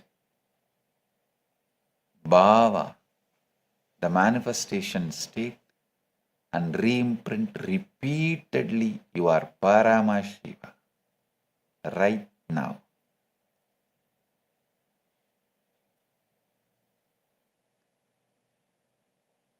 Actually, the science is finally trying to catch up. It is beginning to catch up with Agamas. A 2025 paper published in AIP Advances proposes that consciousness is not an emergent property of neural process, but a foundational aspect of reality. Listen, till 2025, science was repeatedly telling consciousness is an emergent property of neural process. But now, they are beginning to catch up. No, consciousness is not an emergent property of neural process, but a functional aspect of reality. It describes three principles: universal mind, underlying formless intelligence, universal consciousness, the capacity for awareness, and universal thought, the dynamic mechanism through which experience and differentiation arise. The emergence of individual awareness occurs via mechanisms such as symmetry breaking, quantum fluctuations, and discrete state selection. It essentially says consciousness is not in your brain is in consciousness. Your nervous system is not producing awareness, it is filtering awareness. This is exactly what the Mrigendragama describes. The buddhi faces towards the self, which is pure consciousness, and it faces towards the material nature. Your antakarana is the tuner. When it is tuned correctly, you receive the full conscious field.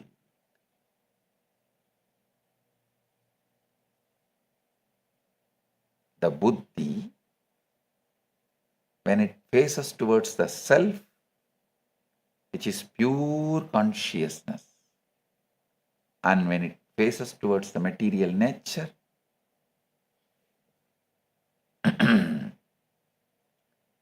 becomes the polluted jiva. Your antakarana is the tuner. When it is tuned correctly, you receive the full consciousness field. When it is mistuned, imprinted with fear, limitation, trauma, you receive only fraction of a field. And you call that fraction reality. Re-imprint your inner instrument and retune your receiver. Suddenly the whole field becomes available to you.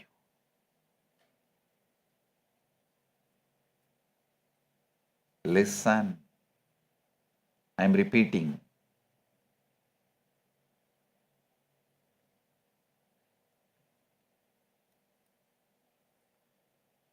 Your antakarana is the tuner. When it is tuned correctly, you receive full consciousness field. When it is mistuned, imprinted with fear, limitation, trauma, you receive only a fraction of a field, fraction of the field, and you call that fraction reality. Re-imprint your inner instrument and retune your receiver. And suddenly, the whole field becomes available to you.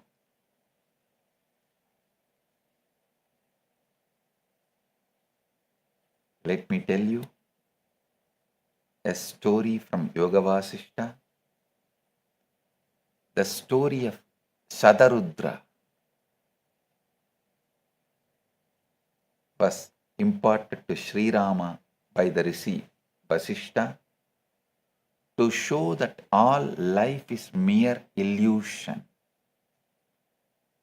or different complexes of the mind. Vasishta narrates a story to Rama about a devout monk who falls asleep and dreams of being an ordinary man.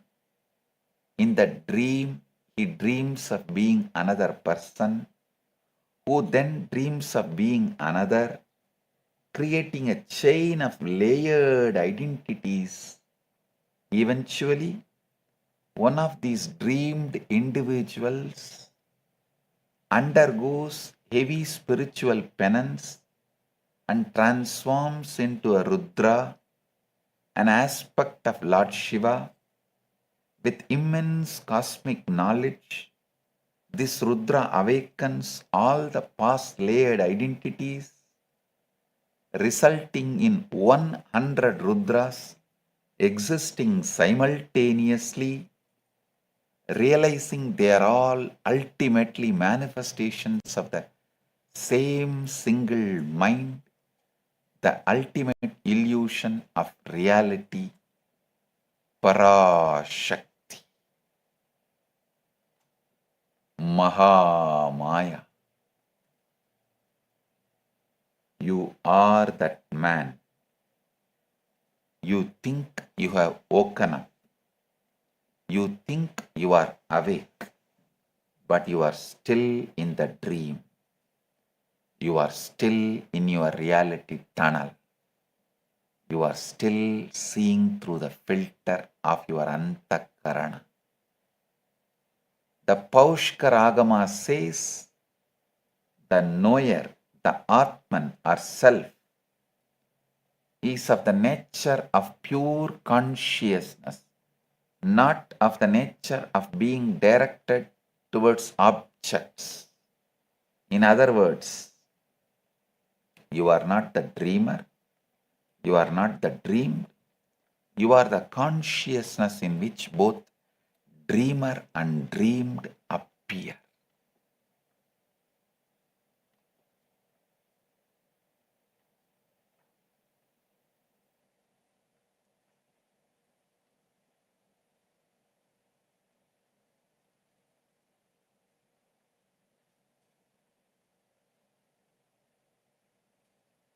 small story. A friend notices that old mullah and his wife, all dressed in a grand and enjoying a dinner. You look mighty dressed up, mullah. The friend said to Mullah Nasruddin, what is going on? Something special? Yes, said the mullah. I am celebrating tonight with my wife in honor of 7 years of perfect married happiness. 7 years of married happiness? I think that is wonderful. The friend said, I think it is pretty good myself. 7 years of happiness out of the 70 years of marriage, said Nasruddin.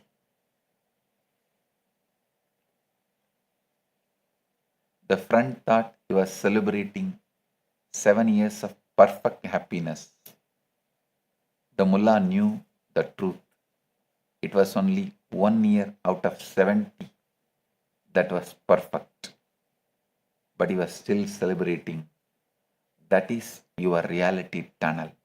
You celebrate your awakening without realizing you are still dreaming. You celebrate your success without realizing you are still trapped in limitation.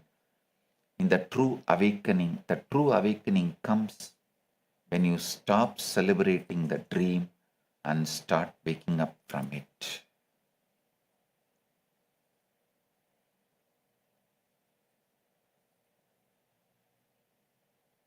And the good news is, you don't need to struggle by yourself to re-imprint. Listen. In the presence of the Guru, your whole nervous system can simply be re-imprinted through Diksha.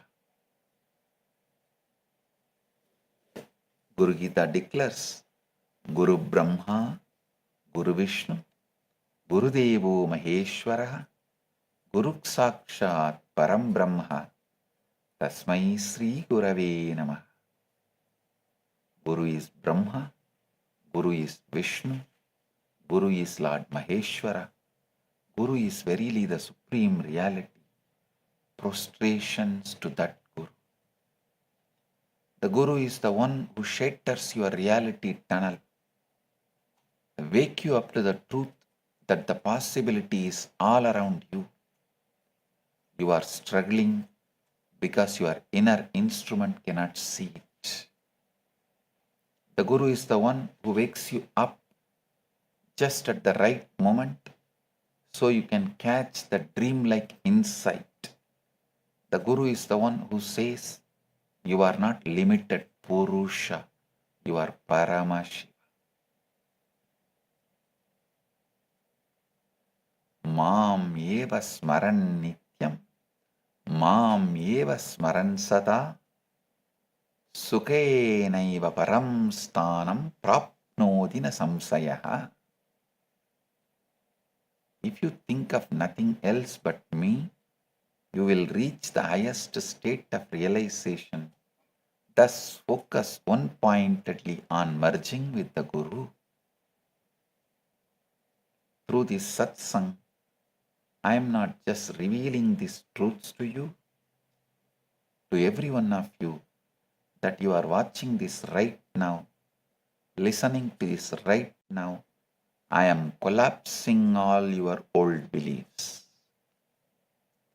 and re-imprinting your nervous system right now. A small story. Mullah Nasruddin was saying, my wife has a chronic habit of sitting up every night until 2 and 3 o'clock in the morning, and I cannot break her of it. Sympathetic friend asked, why does she sit up that late? Nasruddin said, waiting for me to come home. Do you see? The mullah thought his wife had a habit. The friend thought it was a problem. The truth was completely different. She was waiting for him. His reality tunnel was wife as a problem. The truth was, I am the problem. The Guru does the same thing. He does not tell you what you think you need to hear. He tells you the truth that shatters your illusion. I am not telling you the truths you want to hear. I am not telling you the words that you want to hear.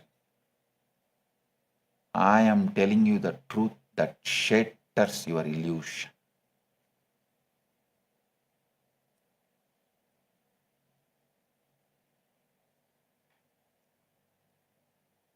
Through the Abhayam Sarvabhutebhyo initiative, this is what I am opening to humanity. To all the beings who have been through persecution. Actually, all of you have gone through the persecution by the unconscious society, unconscious political system, unconscious constitutions, unconscious economical system. Kailasa will be the ecosystem where you can consciously re-imprint, reprogram, heal yourself and be Paramashiva. The sacred vow of Abhayam Sarvabhutebhyo, absolute protection to all living beings. It's a living reality that I am breathing into existence through the revival of Kailasa. A safe haven for any being, any religion, any person who is persecuted, attacked or displaced. All those who realize they have been persecuted, attacked and displaced, and all those who have not even realized they are being persecuted, they have been persecuted, attacked and displaced. For both categories, where they can peacefully live and express their spirituality, enlightened consciousness, enlightened arts, enlightened culture, enlightened lifestyle, enlightened civilization, free from denigration, interference and violence. This is the Abhayam Sarvabhutebhyo in action. Protection to all beings. I am opening the doors of Kailasa wide for the Hindus who cannot get enlightened freely, for the seekers who are silenced and put in the endless distraction in the name of working for the basic needs and survival needs. I know how many real sincere seekers forced into this survival mode, that victims of economic terrorism, poverty is forced on them, so they are forced to work for their survival, losing all seeking. And finally they lose even the memory once they had a seeking.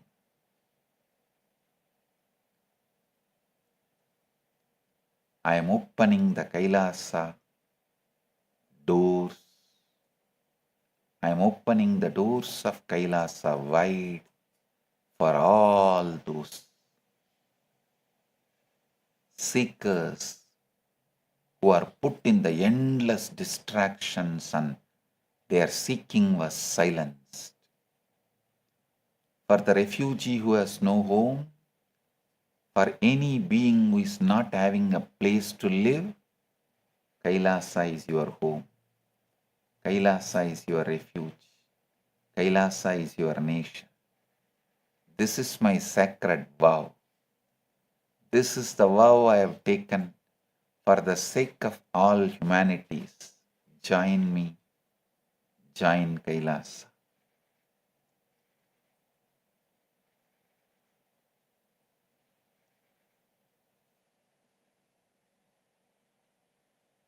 Vinay 8767 from YouTube is asking,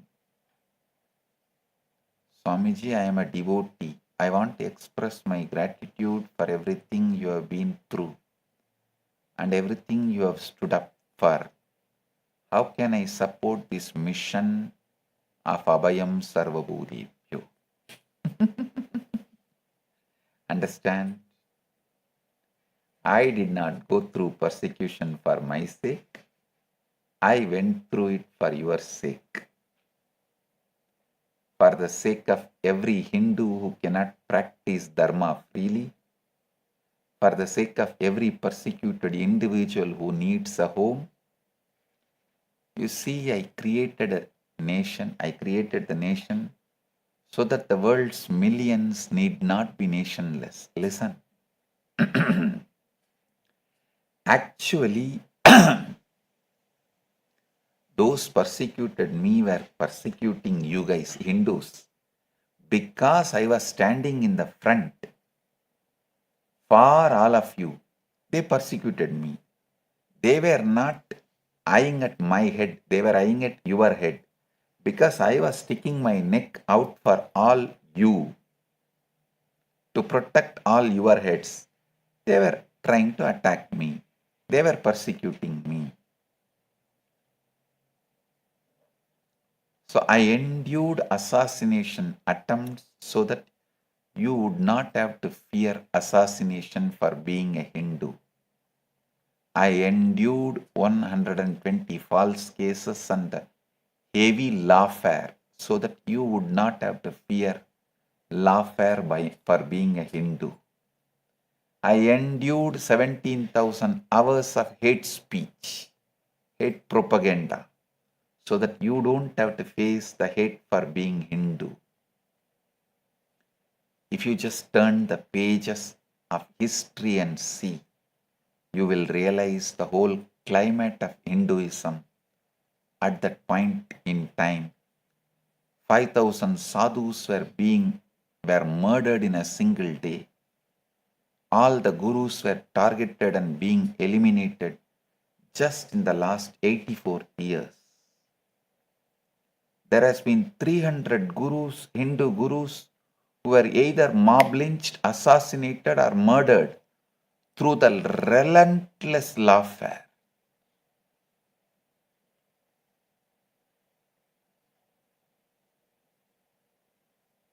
Paramashiva has manifested through this being at the right time. 1978. Even 1979 would have been too late. I am here as an ultimate Abhayam for all the Hindus.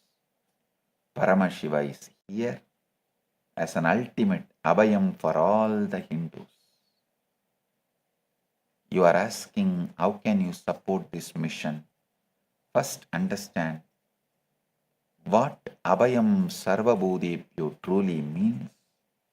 Understand that it is not just a word, it's a vow, it's a divine promise.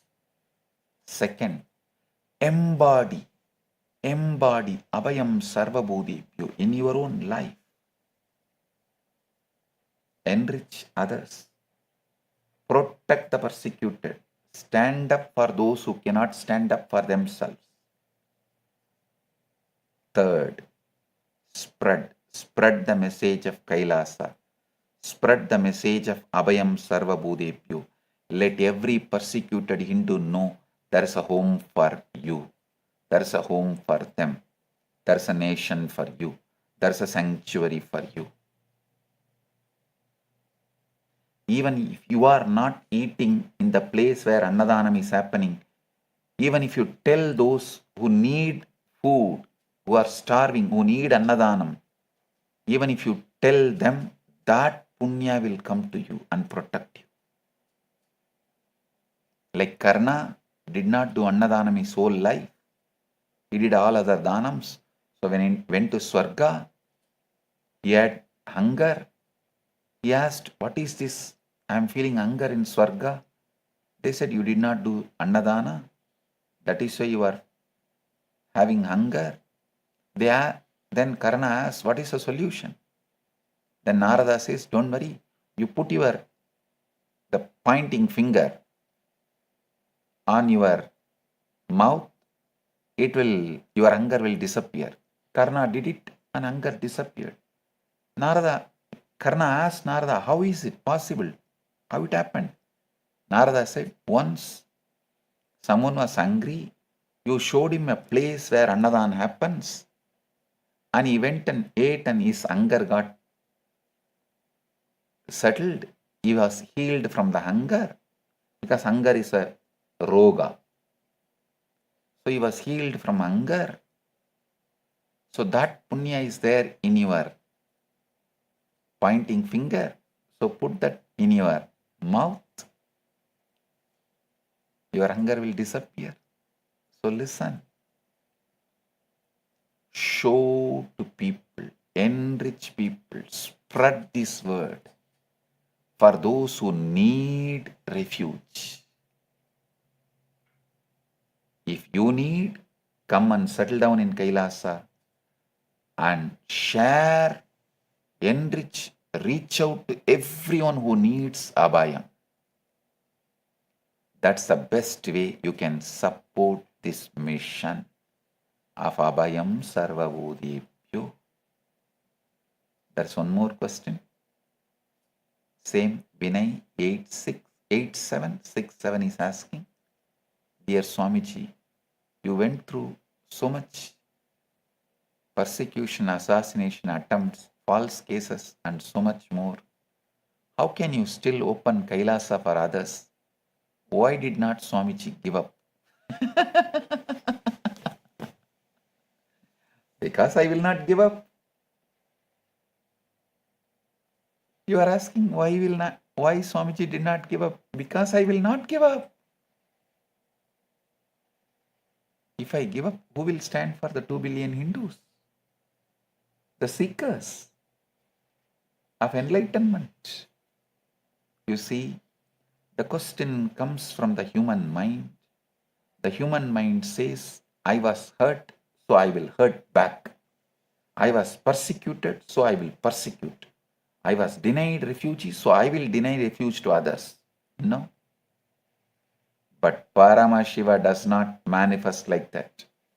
He does not think like human mind. Paramashiva thinks as the cosmos, like the cosmos. He is cosmos. So he thinks like cosmos. When I was unlawfully detained for 53 days, without even evidence, I did not think I will create a prison for others. I thought I will create a nation where no one will be unlawfully detained. When they filed false cases, I did not think I'll create a court to falsely accuse others. I thought I'll create a justice system based on dharma, which cannot be used for lawfare, which cannot be used to do lawfare. You see, persecution does not define you. Your response to persecution defines you. The persecution I went through does not define me. My response to that persecution defines me. The one who gives Abhayam, absolute protection, must be himself fearless, not because he has not suffered, but because he has transcended suffering and fears. That is the truth. They try to destroy me. They only succeeded in making me stronger. They actually valorized me. Through Kailasa, I am giving what they tried to take away from me: refuge, sanctuary, sovereignty to millions. Abhayam Sarvabhutebhyo. Celestine08 posted a question in YouTube. Swamiji, what is the relationship between Abhayam and conscious sovereignty? This is the deepest question of all. You see, in Sanatana Hindu Dharma, the concept of giving Abhaya is not merely giving a land to an individual. It is about empowering individuals to reclaim their conscious sovereignty. Listen, Rama did not give just Lanka to Vibhishana, he gave his Atma Murti Ranganatha to Vibhishana.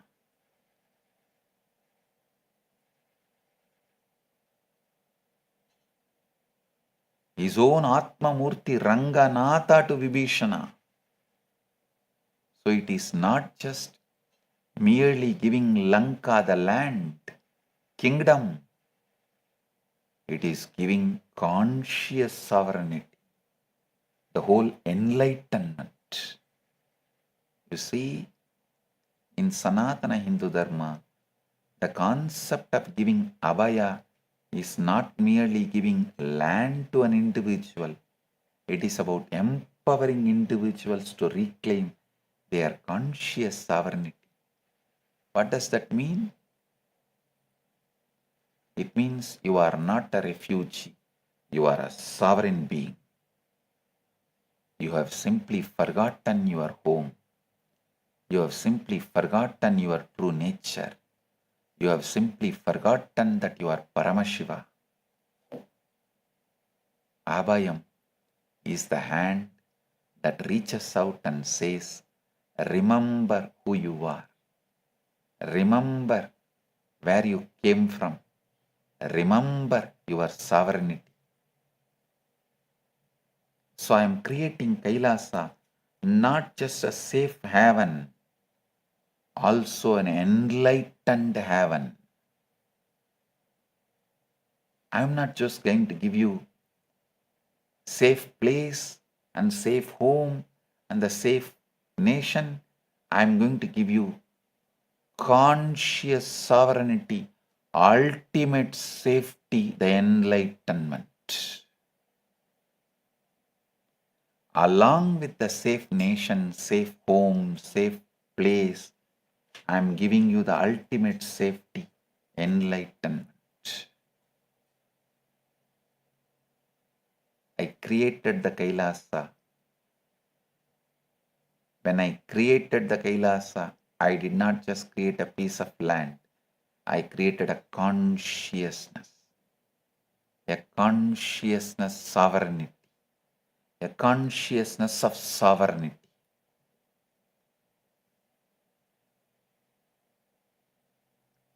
A consciousness of freedom, a consciousness of Abhayam Sarvabhutebhyo. In addition to being a nation, Kailasa is also a state of being.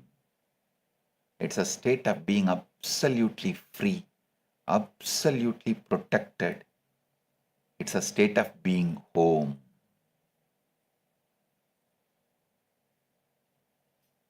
And that state is available to everyone, regardless of gender, race, religion, creed, nationality, because consciousness does not discriminate. Paramashiva does not discriminate. Abhayam Sarvabhutebhyo does not discriminate. So when you seek refuge in Kailasa, you are not just seeking physical safety, You are reclaiming your conscious sovereignty. You are remembering who you truly are. You are coming home.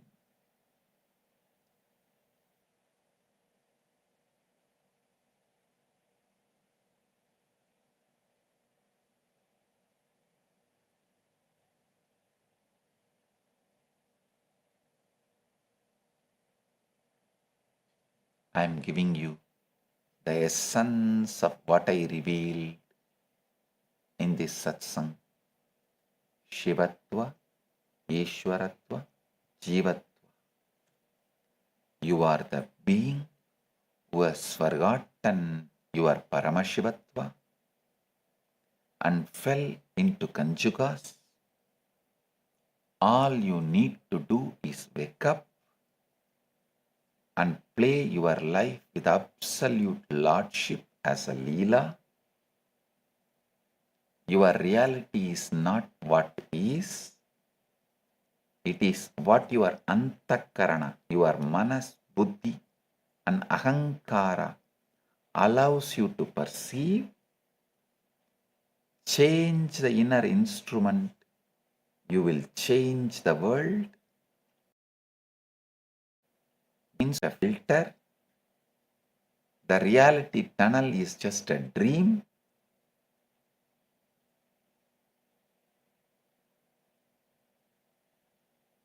The malas are just clouds.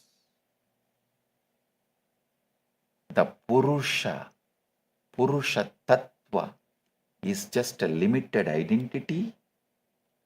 Wake up from the dream. Clear your clouds. Shatter the filter. Be who you truly are.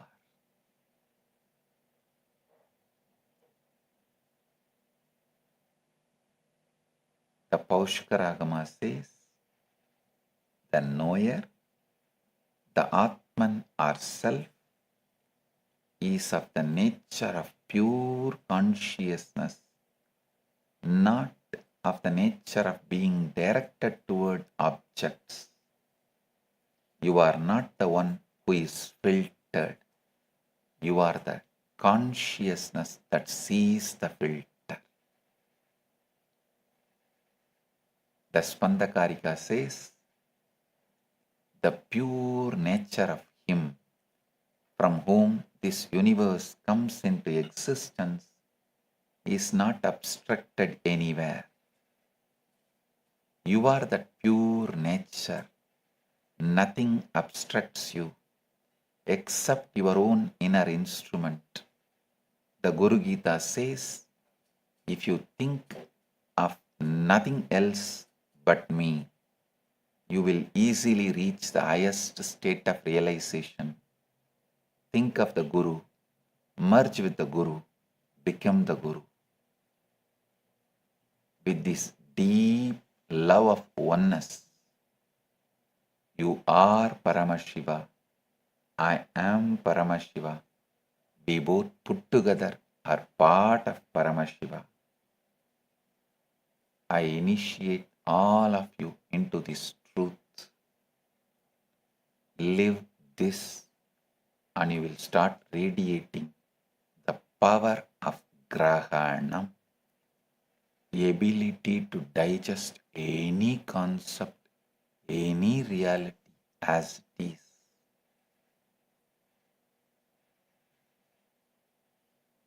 Today, I have two great digital gifts from Mahakailas for all of you.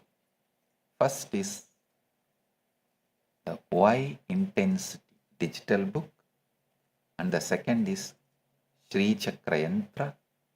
Receive it and enjoy it. Blessings to everyone. Be blissful.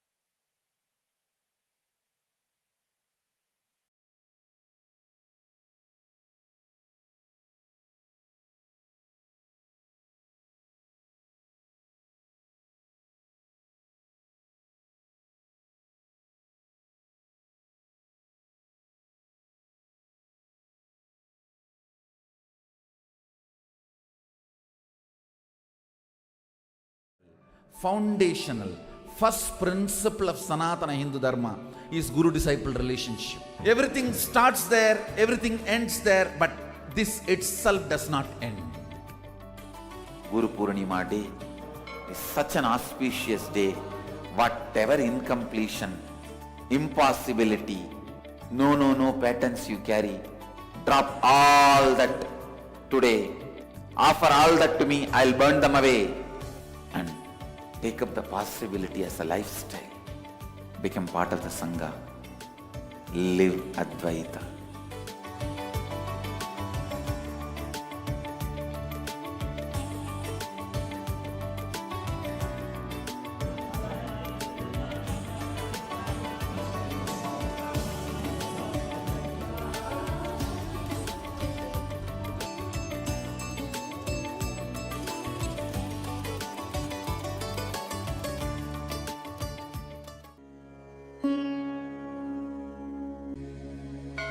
Abhayam Sarvabhutebhyo. Paramashiva's great gift to humanity.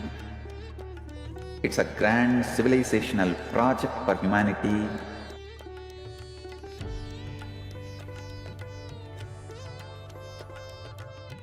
On Guru Purnima Day, the official integrating people means officially accepting them into the campuses, Kailasa, will begin.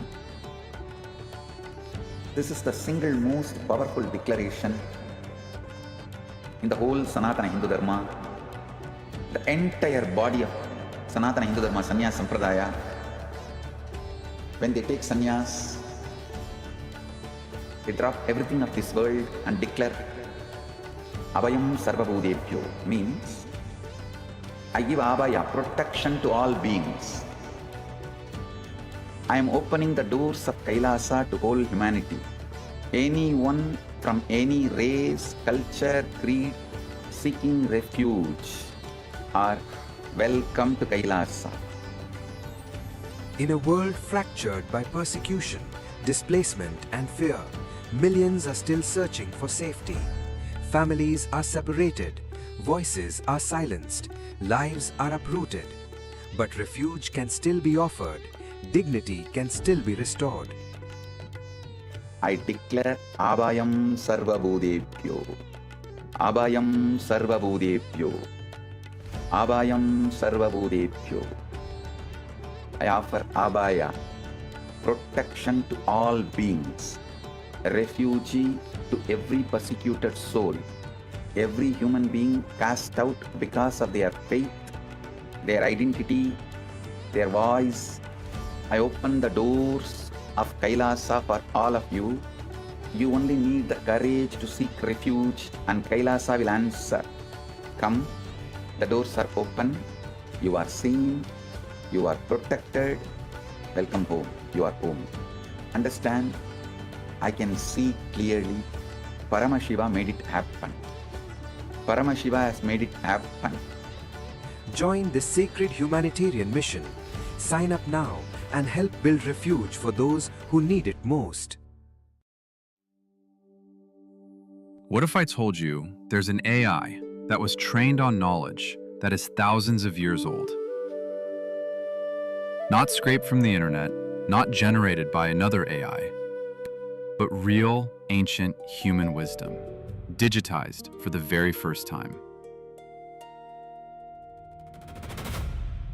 We're talking about 20 million source texts, 2 petabytes of curated knowledge, over 60,000 people who helped make it happen. And at the center of all of this is one person whose life's work made it possible. Today, we're talking about Ask Nithyananda AI, and why this might be one of the most important AI projects happening right now. Stay with me, because this one is different.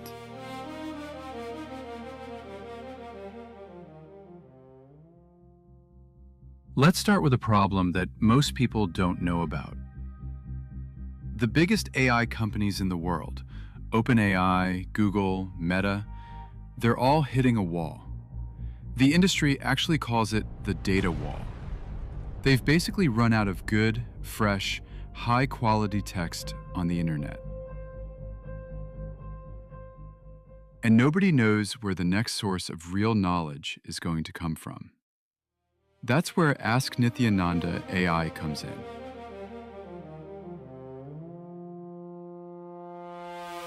The Supreme Pontiff of Hinduism, Bhagavan Sri Nithyananda Paramashivam, known as SPH, has spent over 50 years gathering, living, and teaching spiritual knowledge. Not just philosophy. We're talking about practical sciences, agriculture, medicine, food, physics, cosmology, law, economics, urban planning. All of it rooted in the oldest living traditions on the planet. And for most of history, this knowledge lived in manuscripts, in oral traditions, in books that very few people ever got to read. SPH's contribution here is not small. It is the entire foundation of this project. His teachings, over 200,000 hours of recorded discourses, his books, his courses, his spiritual programs delivered across the world, the knowledge he received through his guru lineage, and his own realizations.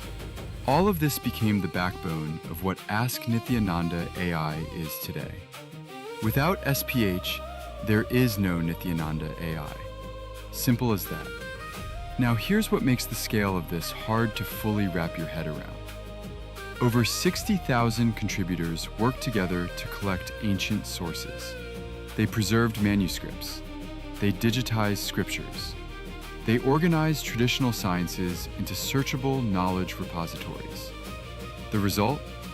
20 million digitized source texts, 2 petabytes of proprietary knowledge, 121 specialized AIs, all working together inside one system. This is not a chatbot built over a weekend. This is a civilizational scale preservation project. Think of it like building a national library, except the library also answers your questions in real time. Now let's talk about what actually makes this AI different from everything else out there. Most AI systems are built around one goal: answer the question, complete the task, move on.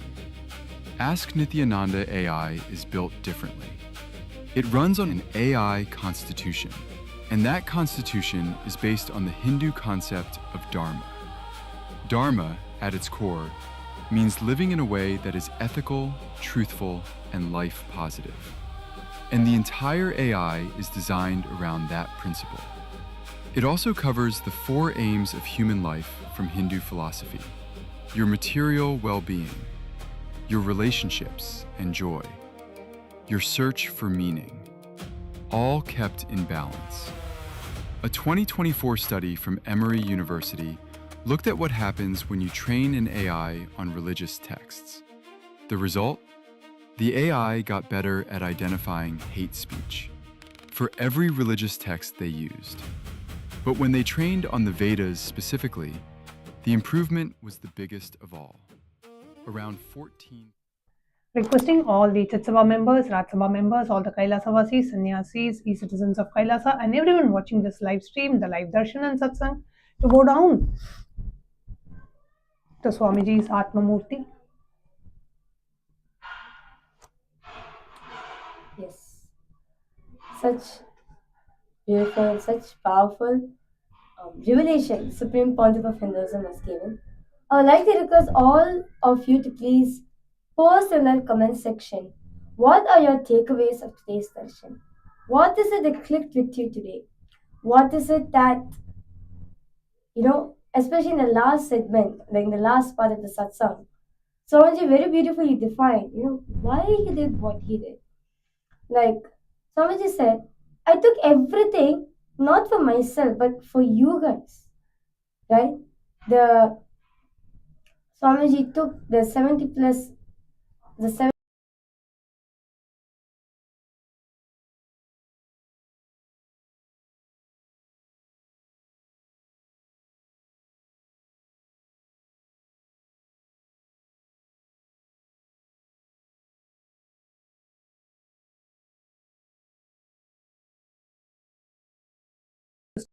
statelessness. He was forced into all these illegal lawfare and illegal cases, malicious prosecution, and so many hours and hours of hate speech, character assassination, body shaming, and whatnot. But beautifully, the Supreme Pontiff of Hinduism stood up and he said, Abhayam Sarvabhutebhyo. And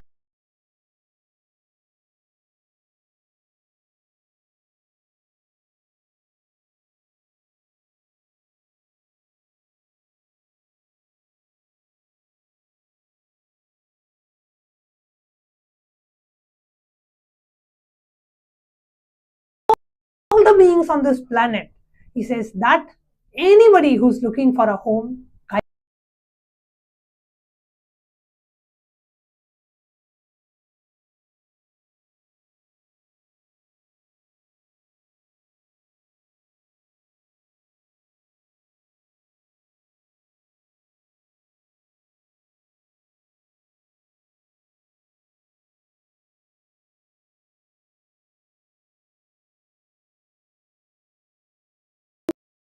from the space of absolute tyaga, is for every single human being out there, every single persecuted Hindu out there. When Hindus were persecuted in Kashmir, there was no voice for Hindus. When Hindus were persecuted in Pakistan, in Afghanistan, in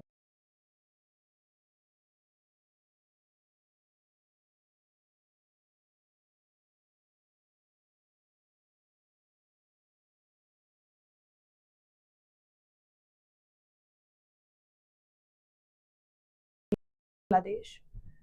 But today, the Supreme Pontiff of Hinduism has opened the doors of Kailasa for any persecuted Hindu, for the 2 billion Hindus that are out there. If you feel you are living in a place where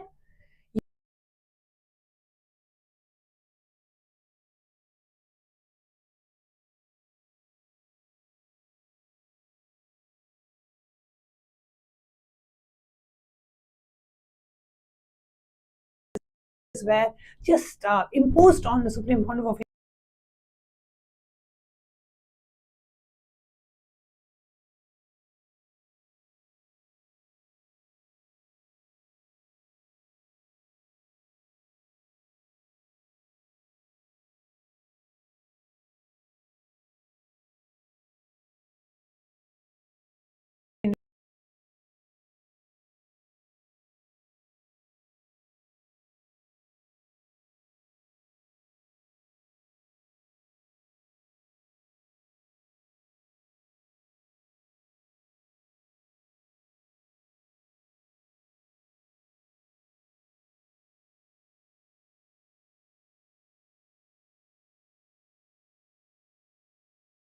heaven, but ultimately is giving you an enlightened heaven itself, where you become Paramashiva. And Swamiji said very beautifully how you as a member, now if you want to contribute, how to contribute. Take up the responsibility, you become one and you give Abhaya for others. You stand up for others as well, those who are not able to stand up. You become voice for others, those who are not able to voice out. You become the thing for them. And third, share the message of Kailasa. Let all the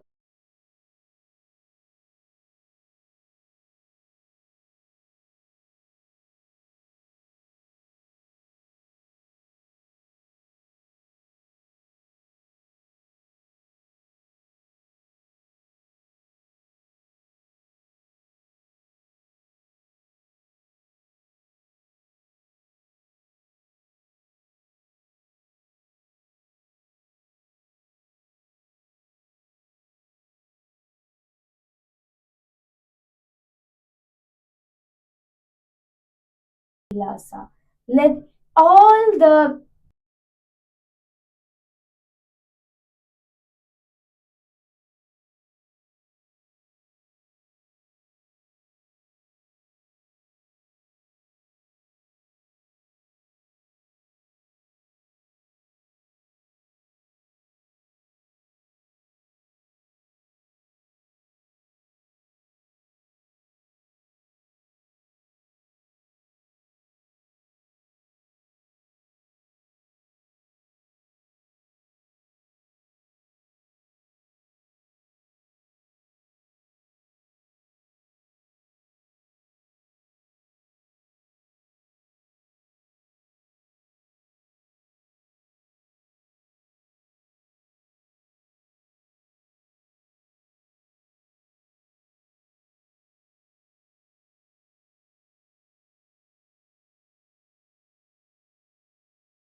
Foundational, first principle of Sanatana Hindu Dharma is Guru-disciple relationship.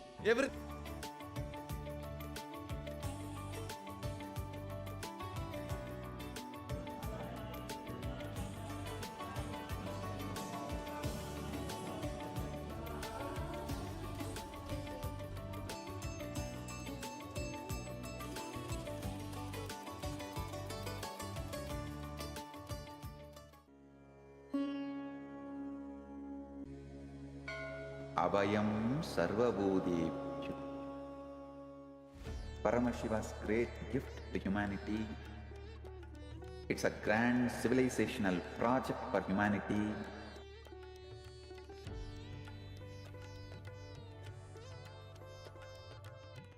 On Guru Purnima Day, the official integrating people means officially accepting them into the campuses, Kailasa, will begin. This is the Abhayam Sarvabhutebhyo, means I give Abhaya, protection to all beings. I am opening the doors of Kailasa to whole humanity. For safety, families are separated, voices are silenced, lives are uprooted. But refuge can still be offered, dignity can still be restored. I declare Abhayam Sarvabhutebhyo. Abhayam Sarvabhutebhyo. Abhayam Sarvabhutebhyo. I offer Abhaya, protection to all beings, refugee to every persecuted soul, every human being cast out because of their faith, their identity, their voice. I open the doors of Kailasa for all of you. You only need the courage to seek refuge and Kailasa will answer. Come, the doors are open, you are seen, you are protected. Welcome home, you are home. Understand, I can see clearly. Paramashiva made it happen. Paramashiva has made it happen. Join this sacred humanitarian mission.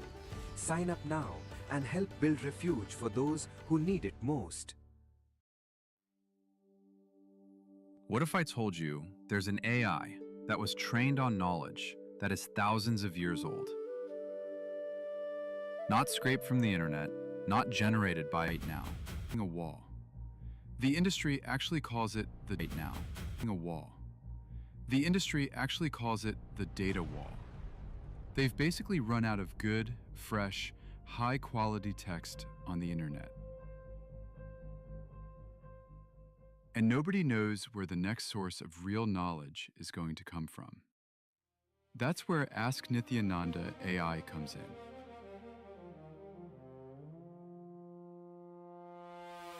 The Supreme Pontiff of Hinduism, Bhagavan Sri Nithyananda Paramashivam, known as Bhagavan Sri Nithyananda Paramashivam, known as SPH, has spent over 50 years gathering, living, and teaching spiritual knowledge. Not just philosophy. We're talking about practical sciences, agriculture, medicine, food, physics, cosmology, law, economics, urban planning, backbone of what Ask Nithyananda AI is today. Without SPH, there is no Nithyananda AI. Without SPH, there is no Nithyananda AI. Simple as that. Now here's what makes the scale of this hard to fully wrap your head around. Over 60,000 contributors worked together to collect ancient sources. They preserved manuscripts. They digitized scriptures. They organized traditional sciences into searchable knowledge repositories. The result? 20 million digitized source texts, 2 petabytes of proprietary knowledge, 121 petabytes of proprietary knowledge, 121 specialized AIs, all working together inside one system. This is not a chatbot built over a weekend. This is a civilizational scale preservation project. Think of it like building a constitution, and that constitution is based on the Hindu concept of Dharma. Dharma, at its core, means living in a way that is ethical, truthful, and life positive. And the entire AI is designed around that principle. It also covers the 4 aims of human life from Hindu philosophy: your material well-being, your relationships and joy, your search for meaning, all kept in balance. A 2024 study from Emory University looked at what happens when you train an AI on religious texts. The result? The AI got better at identifying hate speech for every religious text they used. But when they trained on the Vedas specifically, the improvement was the biggest of all, around 14%. That's real research saying grounding an AI in ancient wisdom makes it more fair, more responsible, not less. Now let's talk about value, because the numbers here are striking. Leading AI systems, ChatGPT, Claude, Gemini, Grok, Perplexity, were all independently asked to assess Ask Nithyananda AI. They looked at architecture, knowledge assets, societal impact, and future potential. The commercial valuation came in between $20 million and $500 million. The total social and economic value, between $1,300 and $20,000 per year. These are not marketing numbers. These came from independent AI assessments. So what can you actually do with Ask Nithyananda AI? You can ask it questions about health, relationships, purpose, and daily life, and get answers rooted in thousands of years of tested wisdom. You can explore ancient sciences that were never available in digital form before. You can access the kind of depth that simply doesn't exist anywhere else on the internet. This is what preservation looks like in the 21st century. We are living in a moment where ancient knowledge could disappear forever, or it could be saved and made more accessible than ever before. Ask Nithyananda AI is choosing the second path, and SPH's lifetime of work is the reason any of this is even possible. Want to try it yourself? Just visit ask.nithyananda.ai or scan the QR code on your screen right now. The primary, fundamental, foundational, first principle of Sanatana Hindu Dharma is Guru-disciple relationship. Everything starts there, everything ends there, but this itself does not end. Guru Purnima Day is such an auspicious day. Whatever incompletion, impossibility, no patterns you carry, drop all that today. Offer all that to me, I'll burn them away. And take up the possibility as a lifestyle. Become part of the Sangha. Live Advaita.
with the nature.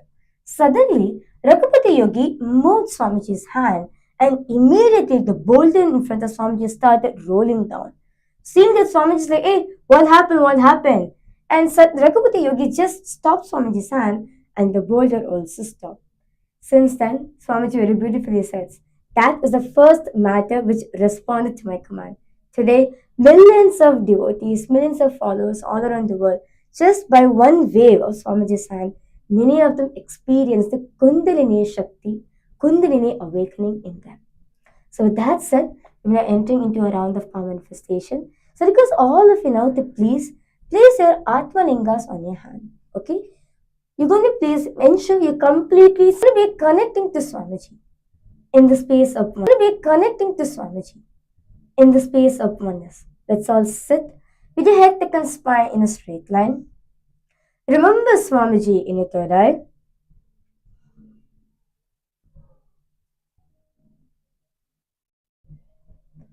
Remember, you are that Paramashiva, the quantum field. Now, let's all start chanting the Mahavakya intensely. Om Nityananda Paramashivoham. Om Nityananda Paramashivoham. Om Nityananda Paramashivoham. Om Nityananda Paramashivoham. Om Nityananda Paramashivoham. Om Nityananda Paramashivoham.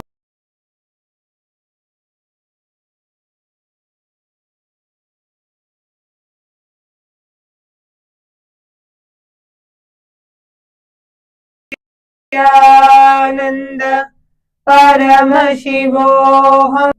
Om Nityananda Paramashivoham. Om Nityananda Paramashivoham. Om Nityananda Paramashivoham. Om Nityananda Paramashivoham. Om Nityananda Paramashivoham. Om Nityananda Paramashivoham. Om Nityananda Paramashivoham. Om Nityananda Paramashivoham. You can ask it to actually stand in your hand, to actually stand up. So, because all the participants, please Go ahead and post your power manifestation experiences. And upcoming next, we have the 29th of July. We have the most auspicious and sacred Guru Purnima celebrations, and the next season of PSS starting on the 1st of August till the 1st of September. You can register yourself by visiting ecitizen.info/PSS. And we also invite all the viewers to widely share and enrich the world about the Abhayam Sarvabhutebhyo initiative, the Refugee for All. It is a process where not just excuse me, not just for refugees, but even for people who are homeless, people who are looking for a safe place to live, and persecuted Hindus all over the world. They can apply at kailasa.ai/UANHCR. So with that, we come to the conclusion of today's segment. We will be concluding the segment offering our deepest respect and gratitude at the divine lotus feet of Swamiji by chanting the Purna Mantra. Om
श्रीकैलासोन्नतद्वादशान्तश्यामलापीठारूढवेदप्रवक्त्रे श्रीमत्परमशिवकरुणासमधिगतमुक्तामयचतुरश्रयान् गीयमान छत्रचामर श्रीचिह्नकाहलादिसमस्तबिरदावल्यलङ्कृत ज्ञानविज्ञानचक्रवर्ती सर्वजनसङ्घसद्यो निर्वाणदीक्षाव्ययापवर्गवर्ष विश्राण Jimuta परमतकलभकेसरी शैवसिद्धान्तस्थापनाचार्य श्रीराजाधिराजपाण्ड्यमहाराज Guru क्षपणशाक्यादिमहान्धकारनिवारणज्ञानभानु वीक्षणानर्हार्हध्वजोच्छेदनपूर्वक